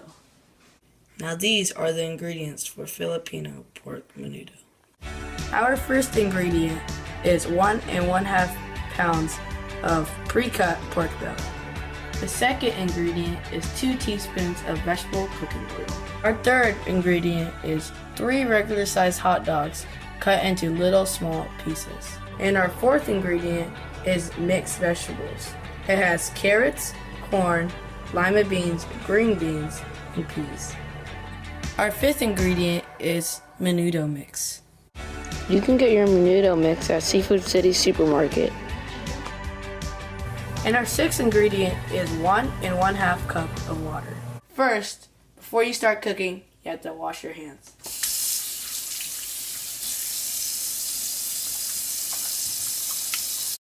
Then you should turn on your stove to medium heat.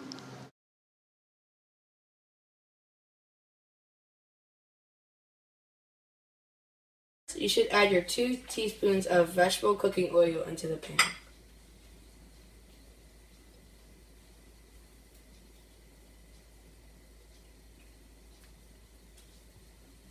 First, before you handle uncooked meat, you should put on gloves. Now you should add your 1 1/2 pounds of pre-cut pork belly.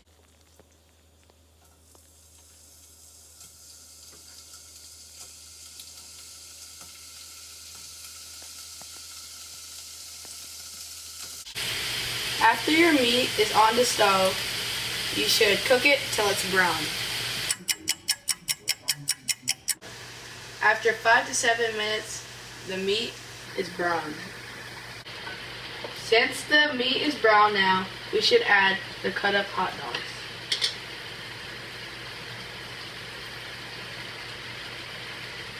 Since the hot dogs are in place now, let's stir it up.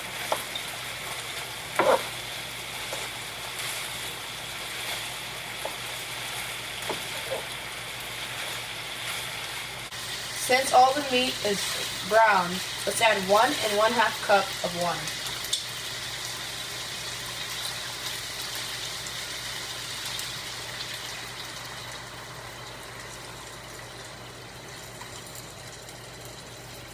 Now you should let it simmer for 5 to 7 minutes.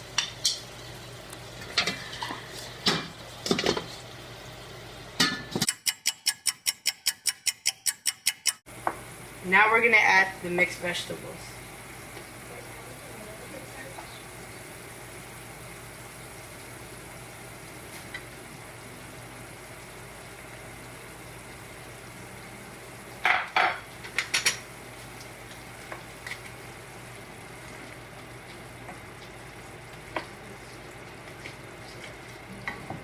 Now let's add the menudo mix.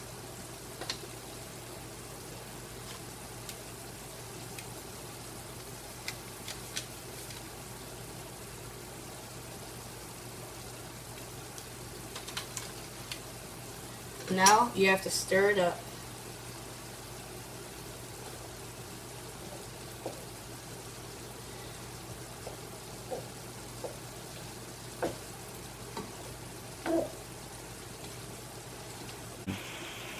Now after pouring the menudo mix, you should turn down the heat to low. Now you should let it simmer for 2 minutes.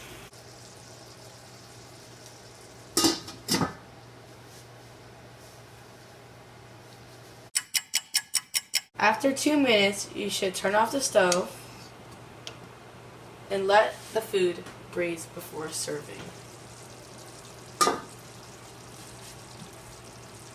After your menudo is done, you can serve it with some white jasmine rice. Enjoy.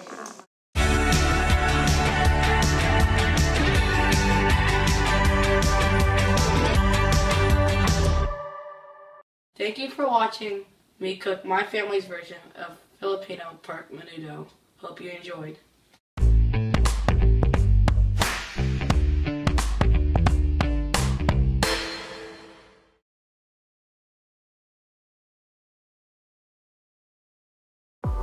Hello everybody, my name is Story. I'm an 8th grader at Barron Middle School. I have been learning sign language growing up, and today I wanted to teach you the ABCs.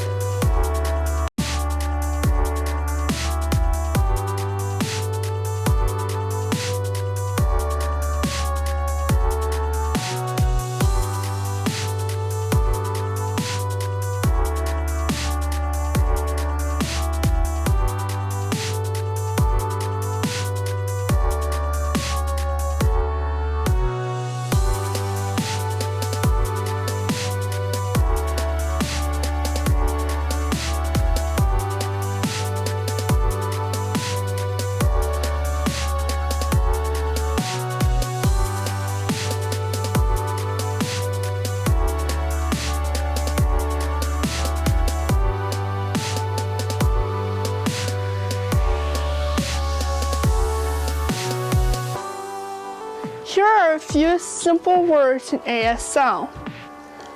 Hello. Good morning. How are you?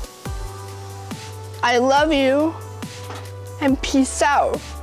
I hope you found this interesting and helpful for communicating with the deaf community in the future. Goodbye.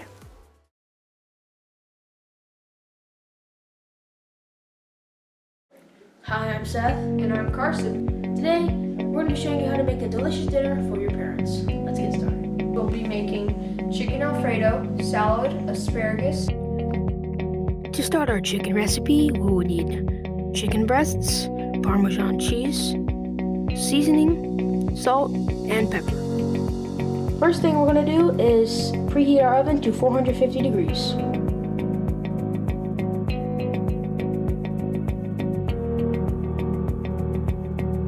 To start our mixture, we need 1 cup of Parmesan cheese,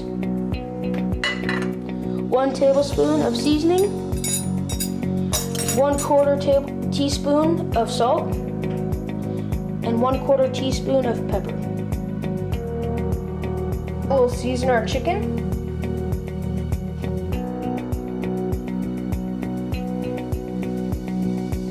Season our chicken. Let's put it in the oven for 15 to 20 minutes. Now let's start on our noodles. First, fill your pot up with water.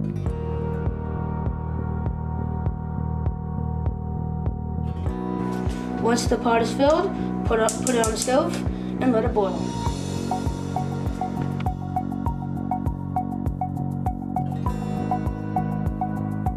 To season our asparagus, we will drizzle it with olive oil.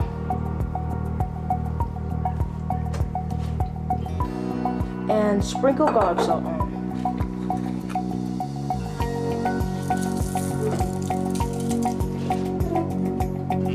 Now we will wrap it and set it on the barbecue for around 10 minutes. Once your chicken is cooked for around 15 to 20 minutes, take it out of the oven.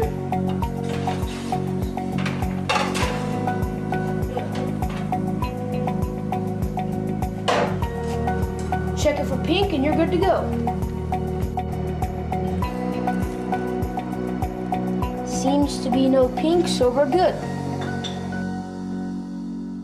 To start our Alfredo sauce, we will need Parmesan cheese, heavy whipping cream, flour, garlic, sour cream, butter, salt, and pepper.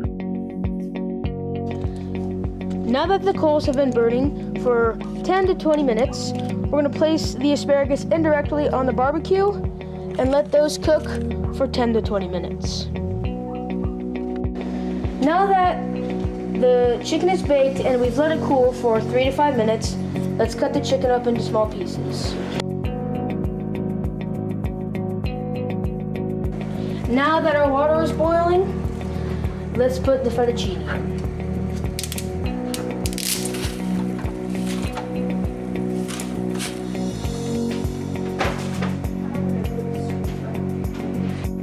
To make our salad, we will pour the lettuce in.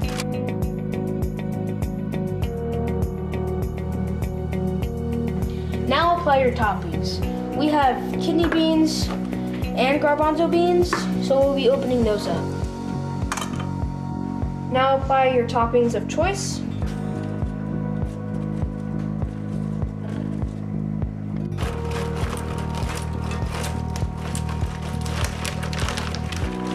Now toss.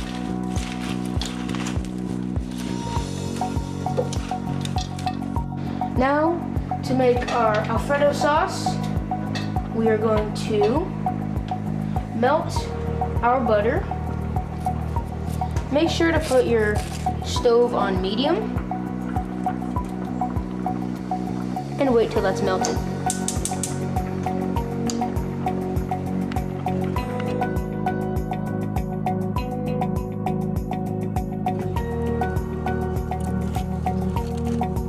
Once cooked for 10 to 20 minutes, pull them out and put them on a plate. Once our butter has melted, add the garlic. And you want to cook this until you can smell the garlic really cooking.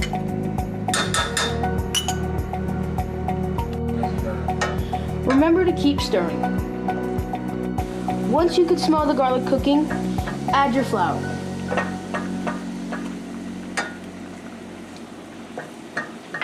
Remember to stir so it doesn't burn. Once your flour is all mixed in, add your heavy whipping cream.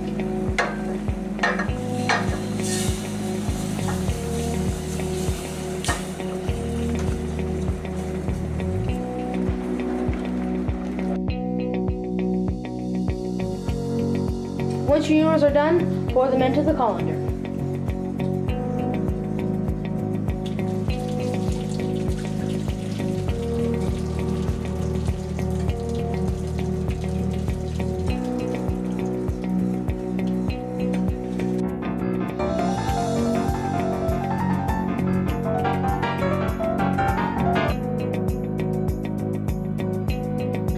Next, put in half a cup of sour cream.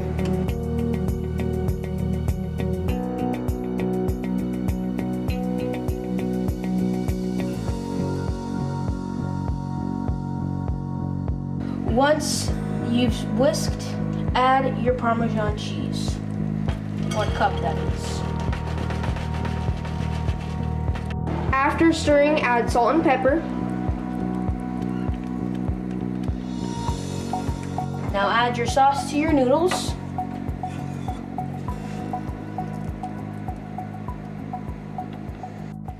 At the end of the day, this is what your meal should look like. Hope you and your parents enjoy.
Hi, my name is Elise, and today we're making fried dessert empanadas.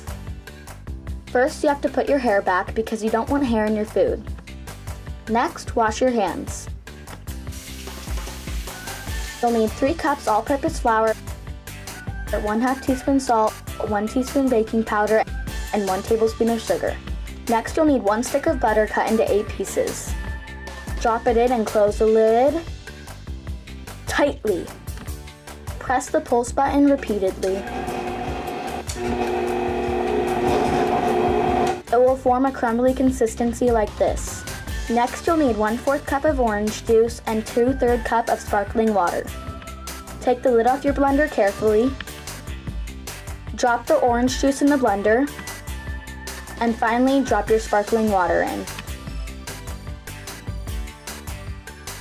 Press pulse until dough forms. Get a mixing bowl and scoop the dough into it. Then knead the dough with your hands. Put a towel over the bowl and let it sit for 1 hour. After 1 hour, take off the towel and put it onto a cutting board with a knife ready. Cut your desired piece of dough. If your dough is the size of mine, cut it in half. Then form it into balls. I have 2, which will turn into 2 empanadas. Get a tortilla press with saran wrap on it and place your dough on one side. Flip the lid over the dough and squish it down. Put a good amount of all-purpose flour on a cutting board and rub it around. Place your piece of dough on top, then roll it out. Get your filling ready. I chose Nutella, which I'm going to spread onto the dough. Then I chose another ingredient, which is bananas. I spread them evenly on top of the Nutella. Break an egg into a bowl and whisk it until it looks like this. Glaze the egg wash around your dough. Make sure to do both sides. Fold your dough over and pat it down. Take a fork and press down the sides to decorate. Think of a pie. Then fold the corners because you don't want to lose your delicious filling. Take your vegetable oil and a pan. Pour it into a medium-sized pan.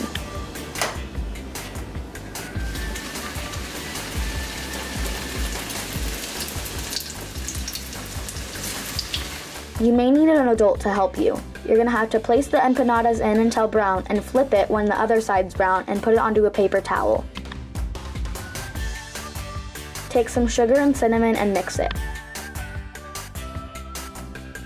Lather the empanada in your yummy mixture. This will make the empanada taste 10 times better.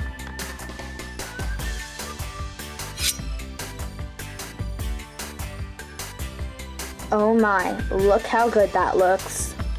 You know, you don't have to put Nutella or banana. You can use whatever ingredient you want for your filling.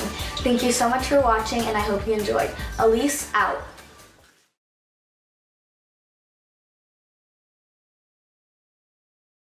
Are you tired and stressed out with your overly messy room? Well, I'm here to show you how to organize your room. You will first need to get a trash bag to throw away all trash. Next, you will clear off all items off any surfaces. If you have anything plugged into an outlet, make sure to push those to the side. Now you will separate everything into 3 piles, what you want to keep, donate, and throw away. Next, you will need to clean off all surfaces with any cleaning wipes. For instance, I'm using Clorox wipes. Lift up anything with cords on it to wipe underneath. You can now get storage compartments such as a container to put any smaller or larger items in them, but use an appropriate size box. You can also put items in drawers if needed. Now you can put up decorations or valuable items on your dresser, nightstand, or desk. If you have any clothes lying around, make sure to put them in your hamper and don't procrastinate to do laundry. Any money lying around you need to put in a safe spot, such as a wallet or a piggy bank. You can now start putting containers away under your bed or your closet. Make sure to throw away all trash. Now that you are done organizing your room, make sure to keep it clean because it went from this to this.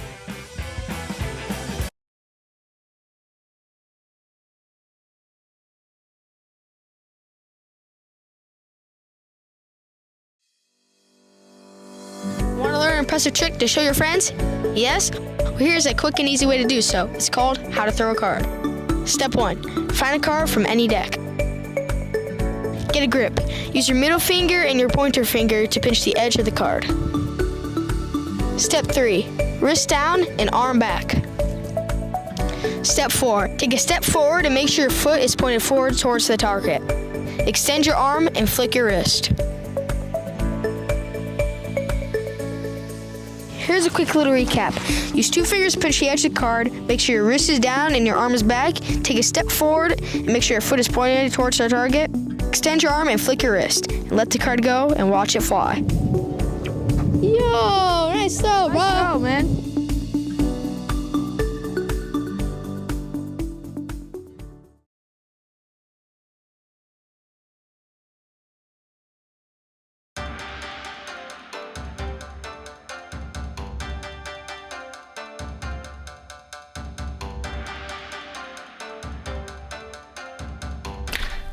Hello.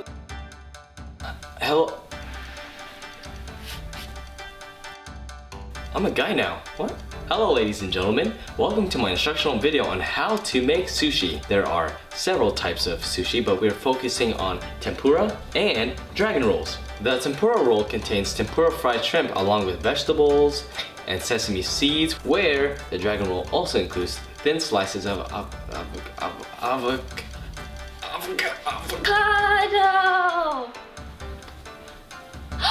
Oh, I'm back! Anyways, both containing spice drizzles. Now on to the video. The ingredients you will need includes carrot, pickled radish, cucumber, nori, tempura shrimp, 1 cup of sushi rice, 2.5 tablespoons of rice vinegar, caviar, sesame, avocado, and green bell pepper. Step 1. Preparing the sushi rice. Take 1 cup of sushi rice and clean out the rice by adding water and mix the rice around for about 10 seconds and dump it out. Repeat the process up to 4 times. Add 1.25 cups of water to the rice and place it in the rice cooker. Then close the lid and cook. Next, we're going to fry 5 tempura shrimp in vegetable oil until golden. Once the rice is done cooking, add 2.5 tablespoons of rice vinegar over your freshly cooked rice while it's still warm. Mix for about 2 to 3 minutes, stirring it occasionally to prevent it from scorching. Be careful not to use more than the recommended amount of vinegar. The rice can become soupy and fall apart during the process of rolling. Step 2. Preparing veggies. Cut your filling ingredients into small rectangular pieces. Slice the veggies of carrots, pickled radishes, cucumbers, green bell peppers, and avocados to make sure they'll fit in your roll comfortably.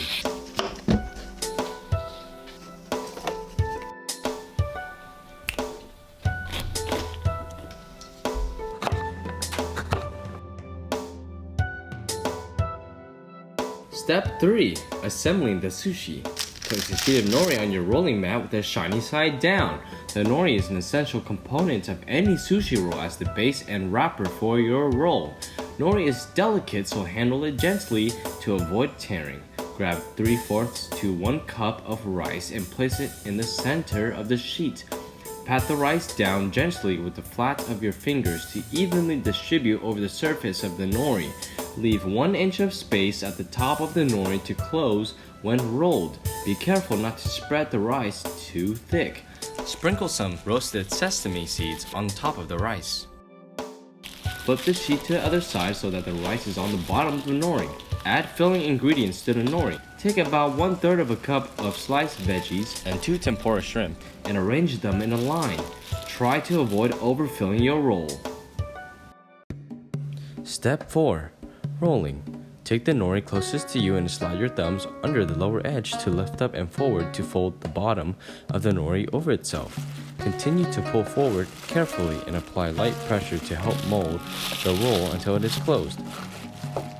The dragon roll will be served with avocado slice on top of the roll, and make sure to use saran wrap to cover the avocado. Take the bamboo mat and place over the sushi to shape and hold ingredients together. Repeat the process to make the tempura roll, but without the avocado on the outer top. Cut the rolls 1 to 2 inches apart. Remove the saran wrap from the sushi. Now we're going to plate the sushi rolls. Step 5. Presentation. Serve your roll with other toppings and condiments of your choosing.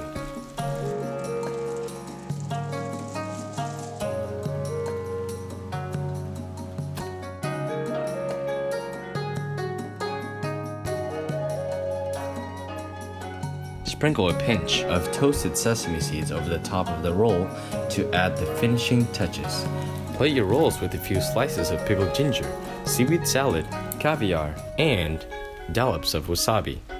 And now we're finished. Enjoy your new freshly made sushi roll.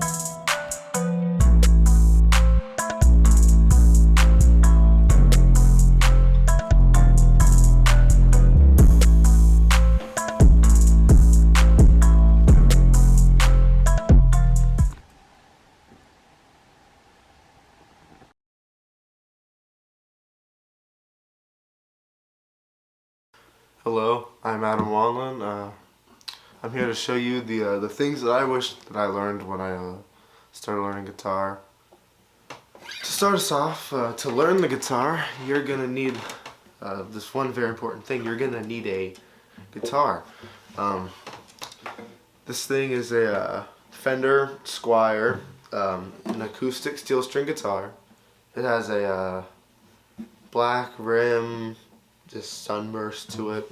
It's not too expensive, maybe $150. But it's really a reliable guitar. It really has great sound to it. It's just a reliable guitar. You know, with guitar, it's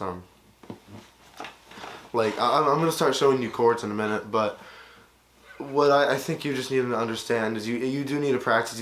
When you watch this video, you need to understand a little bit of, you just kind of got to have some feel to it. I think I'm going to jump into the very simple chords. They're a little difficult, but really there'll be a click to it and you'll be like, oh, I got this. Like, once you get it, you're able to play them, then you just work on transitions, and in a week almost, you'll just be able to. The first is the E chord. I think it sounds like a mariachi band for some reason. I hear this and I just instantly think, you know, Spanish, Mexican style music. Next is the G chord.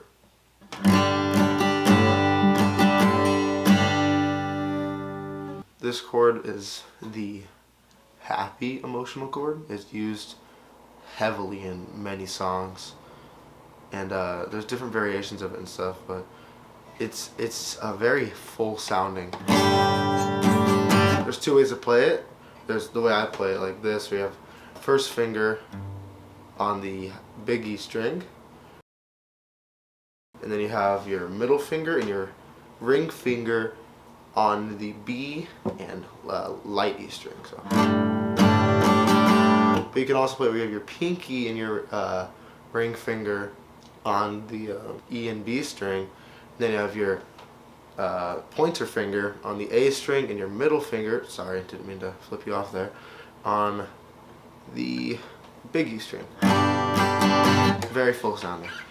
Next we have the A chord. The A chord is a very simple chord. It's the first chord I remember learning. It's used in a lot of rock. It's just kind of a. It's also very full sounding because you can play it either with a bar, so you have your pointer finger. It's used in a lot of Nirvana songs, a lot of you know, older acoustics. It's a very reliable chord. This is a D chord. This one was originally one of the harder ones, but I really caught on to it. So you have your first finger on the second fret of the G string. Your middle finger will be on the E string on the bottom, also on the second fret, and then you'll have your ring finger will kind of reach over onto the third string, like that, on the or not the third string, sorry, the B string on the third fret, and I really don't think any chord has been used more than this one. It's in like every song. Next, this is known as the rock and roll chord, E major. Also probably one of the easiest chords. It's if you remember the E, we had the mariachi, right? You remember? But all you gotta do is remove your pointer finger and, you know, rock on.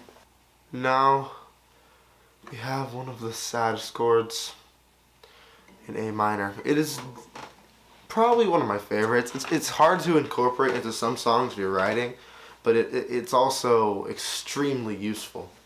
it's very emotional. It's a great thing to have at the end of a chord progression because it's very full. It's very like impactful. It's just and now, in my most unpopular opinion, I've stated earlier, a very useful chord, just not an easy one for me in my opinion. The C chord. It can be used happy. It can be used sad. It's a very useful, variety chord. It's a great filler chord. It's just, I mean, you can do finger style stuff with it because it's kind of all over the place. Move around the fretboard. If you know how to do this, then bar chords will be a little bit easier. And it's definitely one that you should get to know.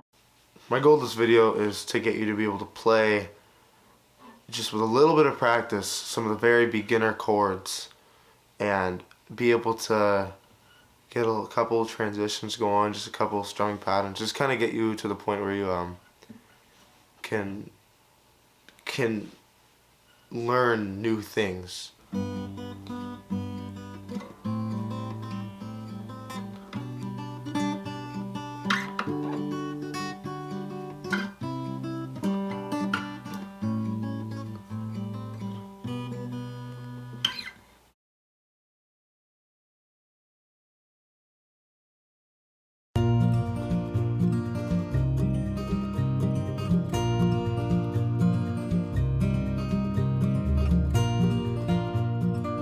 Hi, I'm Aaliyah, and today we will be demonstrating how to perform an example of an exothermic reaction called elephant's toothpaste.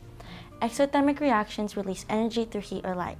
An exothermic reaction occurs when the energy used to break the bonds in the reactants is less than the energy released when new bonds are made in the products. Some other examples of this are snow forming in clouds, burning a candle, and respiration. Now let's toss it over to the demonstrator, Nicole. Hey, I'm Nicole, and today we have 1 cup of hydrogen peroxide, dish soap, a packet of yeast, and 6 tablespoons of water. Make sure to wear gloves. First, pour the hydrogen peroxide into the cup. Always have adult supervision while performing any chemical reaction. We're using 1 cup of hydrogen peroxide for a stronger reaction.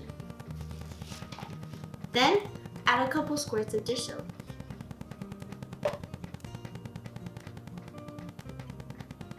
Now, pour the packet of yeast into the 6 tablespoons of water.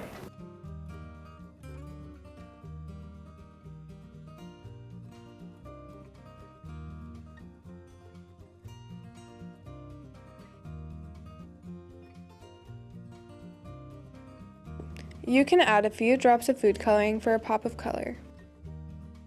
Make sure to keep a safe distance and pour the yeast mixture into the hydrogen peroxide solution and watch the reaction. For a stronger reaction, you can use a higher concentration of hydrogen peroxide and swap out yeast for potassium iodide.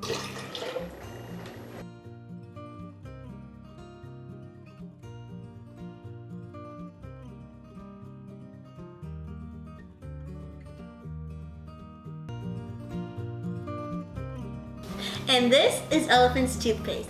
This is a fun and safe experiment for all ages. Thanks for watching!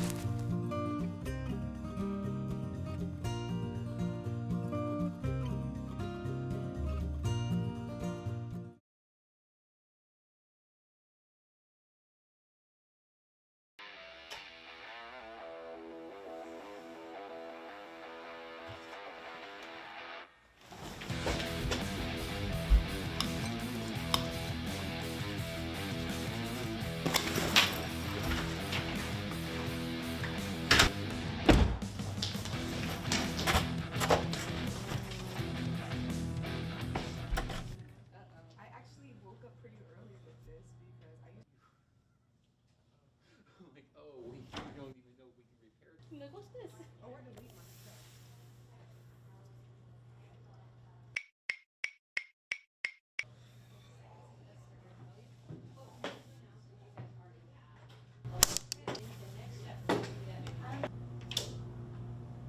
You cannot fall asleep in class. You want to.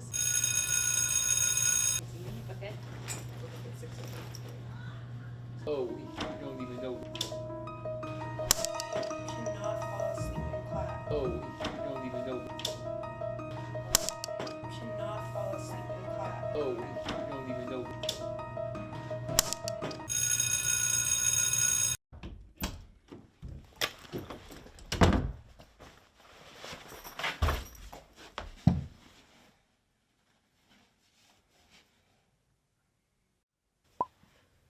I heard you had a pretty bad day.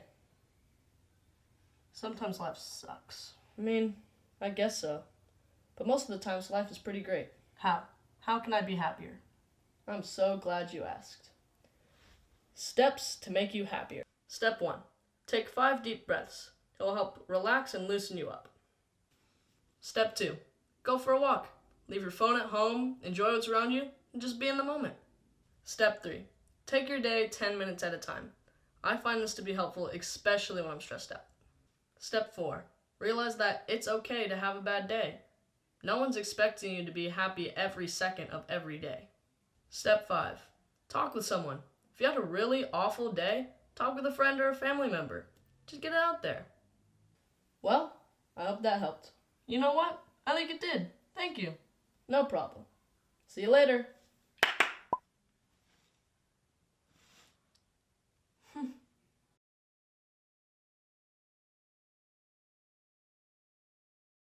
Today I'm going to show you how to master the step back jump shot. Yes, simple move but very effective. So your first step will be attacking the rim. When you attack the rim, you want to clear a lot of space, which is where people usually go wrong. When you attack the rim, you need to cover ground. This is really important because this creates a momentum of your step back. When you cover ground on your attack, you want to pull back, which gets the defender off of you, and this is the purpose. Your next step will be the step back. When you attack the rim, you already created the momentum, so you want to literally take a big step back. But as you do so, you want to go straight back, not sideways. And you also need to take an extra dribble so you won't travel. Your last step will be to take the shot. Now you know how to master the step back.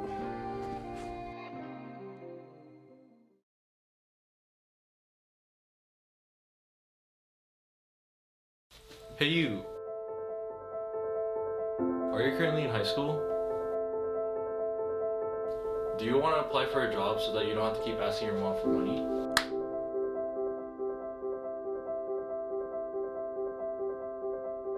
Well, that's great. Maybe you should try and find someone who can help you out.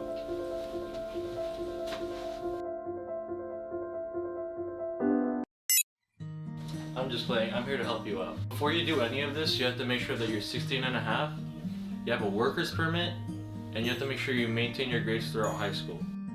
One of the very first things you need before trying to apply for a job is a resume. The resume should highlight some important aspects that are only particular to you. These aspects will help you stand out more during the job. So you would put your lists and achievements in the resume. Make sure that when you type your resume that you don't type out long, drawn-out paragraphs. Make it very simple so that the employer does not fall asleep while reading it. Once you have the resume, the next step is the interview.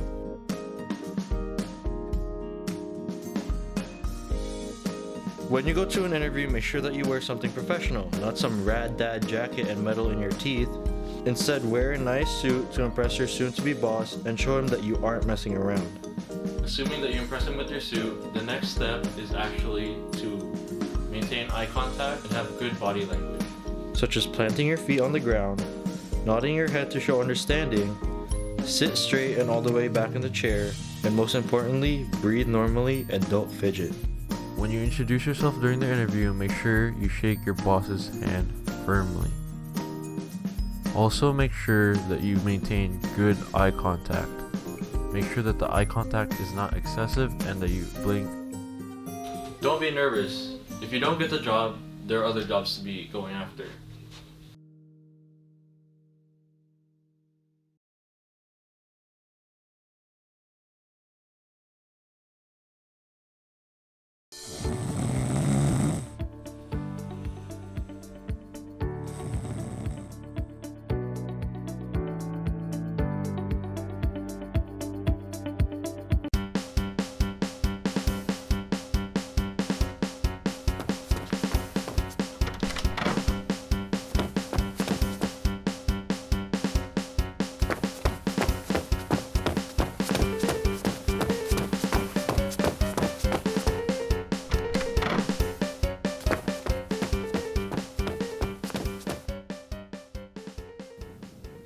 Wow, you're late to my class again. Detention.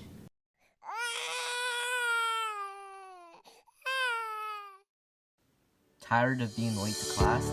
Well, follow these simple and basic steps to learn how to get to class on time. Step 1. Do your homework. You likely haven't gotten to sleep yet if you still haven't done your homework. And you have to go to bed early to get to school, so don't procrastinate and wait till the last minute to do your homework. And don't be that one guy who just straight up doesn't do it. Step 2. Set your alarms. If you don't have any alarms, then you'll just oversleep and be late to class. So set some alarms on your phone or alarm clock to an hour or two before school starts, so you have plenty of time to prepare and you won't end up late.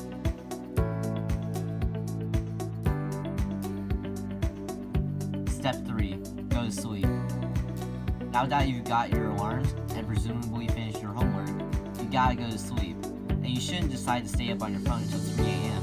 You should go to bed early, so you can wake up well rested and have enough energy to get out of bed in the morning.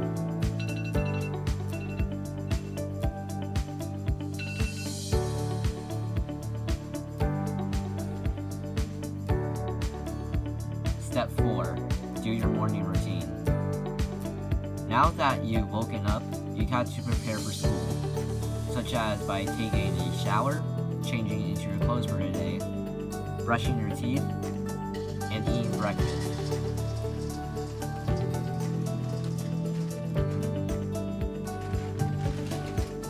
Also, as an extra reminder, if you're eating cereal for breakfast, please pour the cereal in first.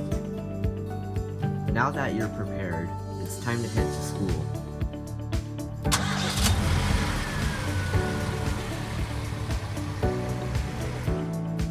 Step 5. Arrive to your class on time. While you may have some spare time on your hands before class actually starts, don't spend it on doing things that may get you late. Don't be like several other kids are late, such as the drama queen. That one girl who walks in when there's only 10 minutes left of class with coffee while also making a really dramatic entrance. The ditcher, the guy who doesn't even show up to class at all. The ditcher 2.0, that one guy who walks into class and then sees the lesson and then immediately nopes out. The oversleeper.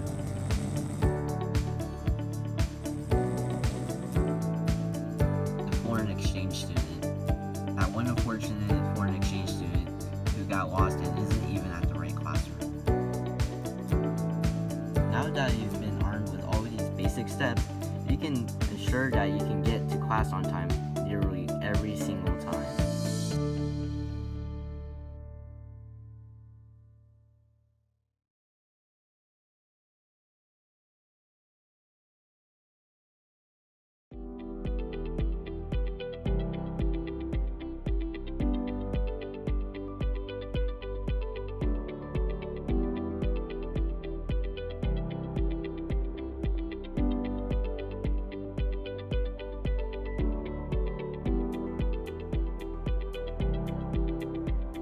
Now let's get started. To begin with, wash your rice thoroughly in warm water. Cook the rice into the rice cooker and let it do its job. When the rice is finished, scoop it into a big bowl. Drizzle a palmful of sushi vinegar into the rice and mix well with a spatula. Meanwhile, prepare the unagi on a foil tray and then place it into the oven at 350 degrees Fahrenheit. Continuing, cut your cucumber into long, thin strips.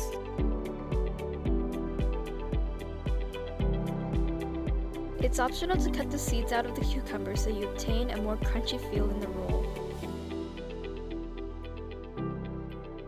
With the daikon, cut it into long, small strips as well.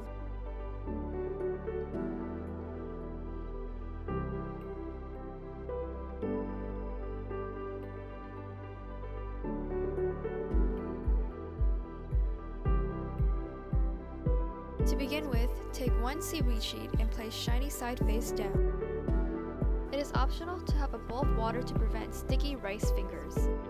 Grab a palmful of rice and spread it out evenly on the seaweed sheet. A reminder, make sure to leave 1 inch of seaweed at the top empty.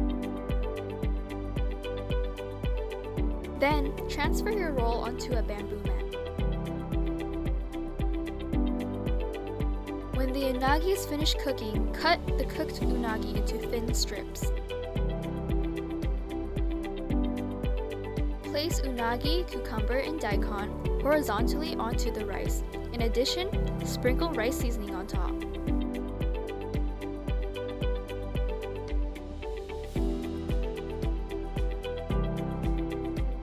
Now for the fun part. Start by rolling the mat on top of the roll and firmly squeezing it tightly.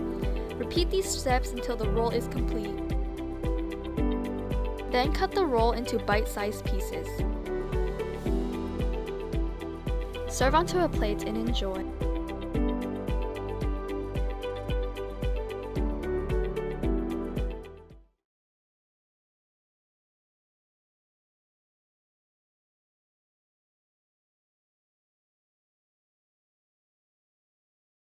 Hello there, I'm your host Ethan, and today I will be having my chefs show you how to make lumpia. Let's go over to the kitchen and check in with our chefs Brian and Taiki. Thanks, Ethan. So today we will be showing you how to make lumpia. With me, I have my assistant chef Taiki, which will be doing all the cooking. For this recipe, we will need 1 yellow onion, 1 carrot, 2 cloves of garlic, 1 teaspoon of ginger, 1 pound of ground beef, 1 teaspoon of salt and pepper, half a green onion, and 1.5 cups of canola oil. First, we're going to make the filling. Add the yellow onions, the carrots,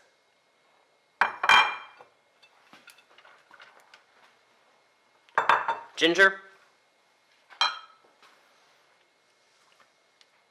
garlic,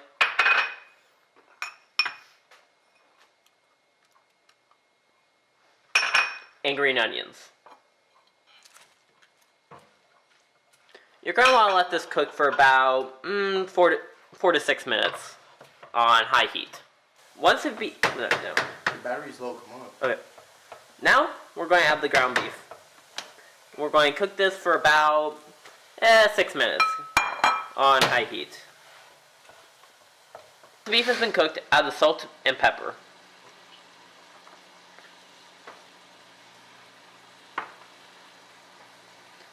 Now you're going to want to stir the pan for about another minute and then remove from the heat and let it cool. Make sure you freeze the lumpia wrappers overnight if you want a crispy lumpia.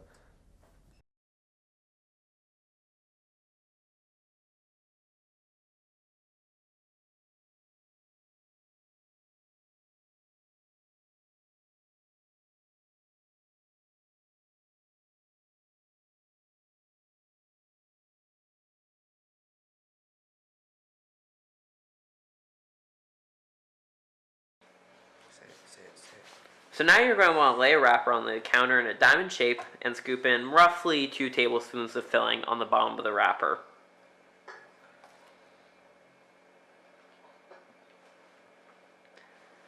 Fold the wrapper into an envelope shape and roll towards the top point.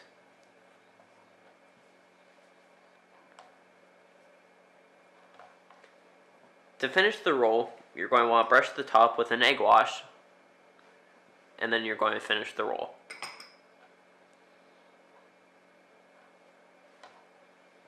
So we're going to want to place 1.5 cups of canola oil into the pan and turn up the heat and wait until it gets to about 200 degrees Fahrenheit before we put the canola lumpia in. Some safety tips for everyone out there. When inserting food into hot oil, make sure to put the item you're frying in the pan pointing away from you. Cut. Place 4 to 5 lumpia into the pan containing hot canola oil, frying each side for about 1 to 2 minutes. Remove the lumpia once done and drain onto a wire rack or paper towels. This is the final product. You can add sweet chili sauce if you want for more taste. Let's throw it back to Ethan. Thanks, chefs, for the demonstrations how to cook the lumpia. Hope you learned something with this video, and thanks for joining us today.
How to take a great picture.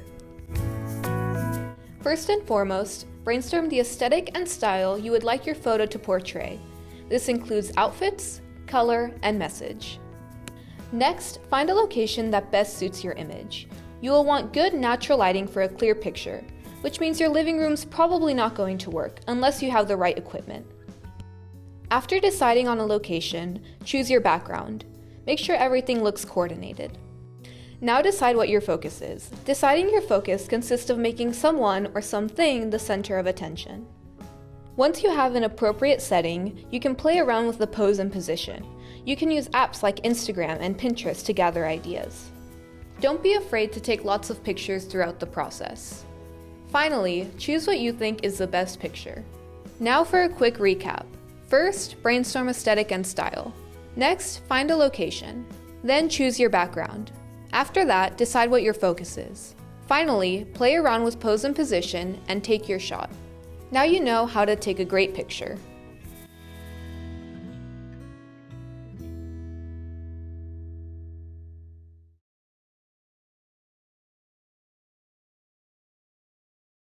Hello everyone, I'm here to teach you how to make a boodle. Now you're probably wondering, what the heck is a boodle? Don't worry, I'm here to tell you. Boodles come in many different sizes, colors, and patterns. With a buddy, or they can even be patriotic, or even on a moose. Now, what every artist of course needs is an idea.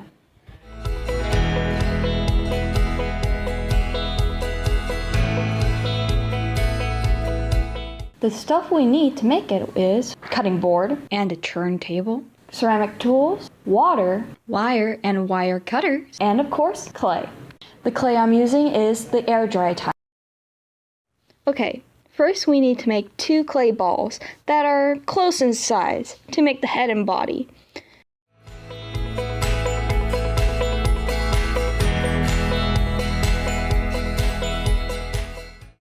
Then we'll use the toggle cutter and cut them in half.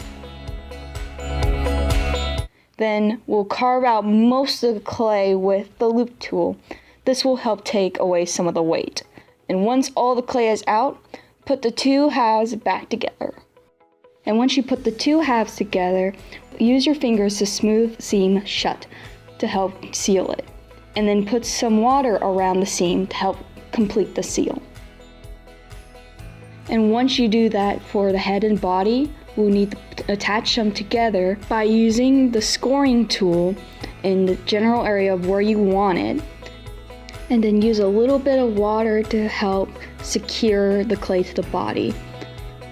Now we'll need to make a small thin coil that we'll use to help secure the head to the body. You may want to do this a few times if it's a little thin in some areas.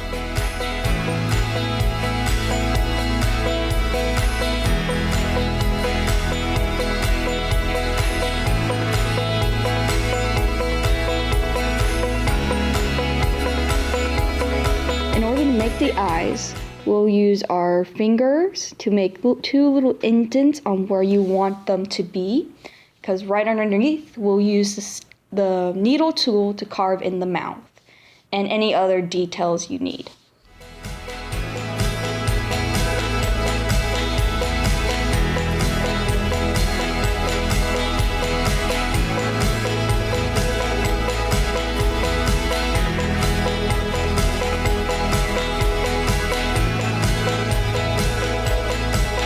Now to make the feet, we're going to need 4 small clay balls. The hands would be just a little bit smaller than the feet. And in order to attach them all to the body, we are going to need to make a thin coil to help secure it.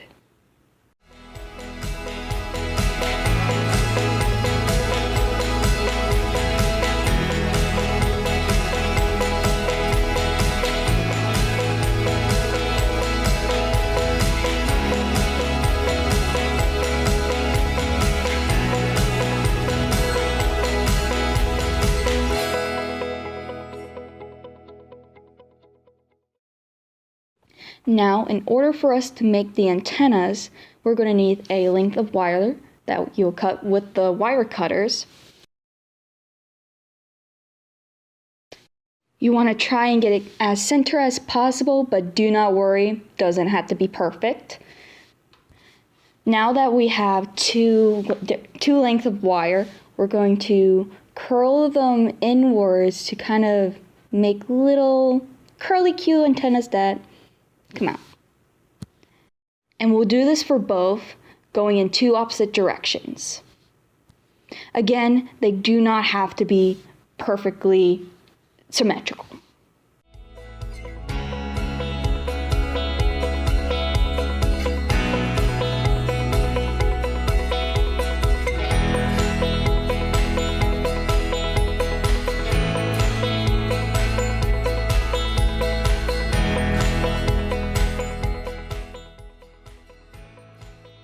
Then put them back into the head and make an even thinner coil to wrap around the base of the antenna, just like we've done for the head, hands, and feet.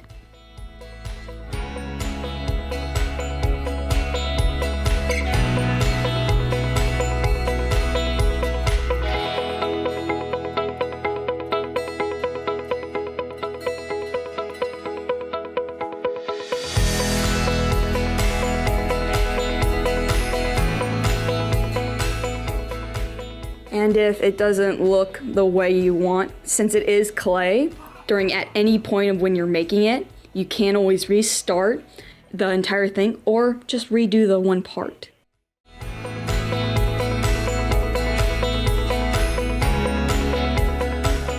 But if at any point it does break, an easy way to fix it is, I know this is kind of simple, super glue can really help put it back together. And now finally, the base. Take the rest of the leftover clay and roll it into a ball. Then squish the ball into a flattish base to take your boodle and anything else you made with it and put it on the base, however you like. Now, we let it dry for about 24 hours or longer if it's still a little bit moist or cold.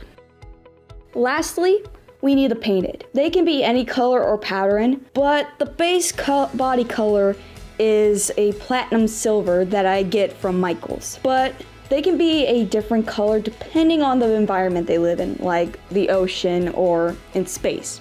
And that's how you make a boodle.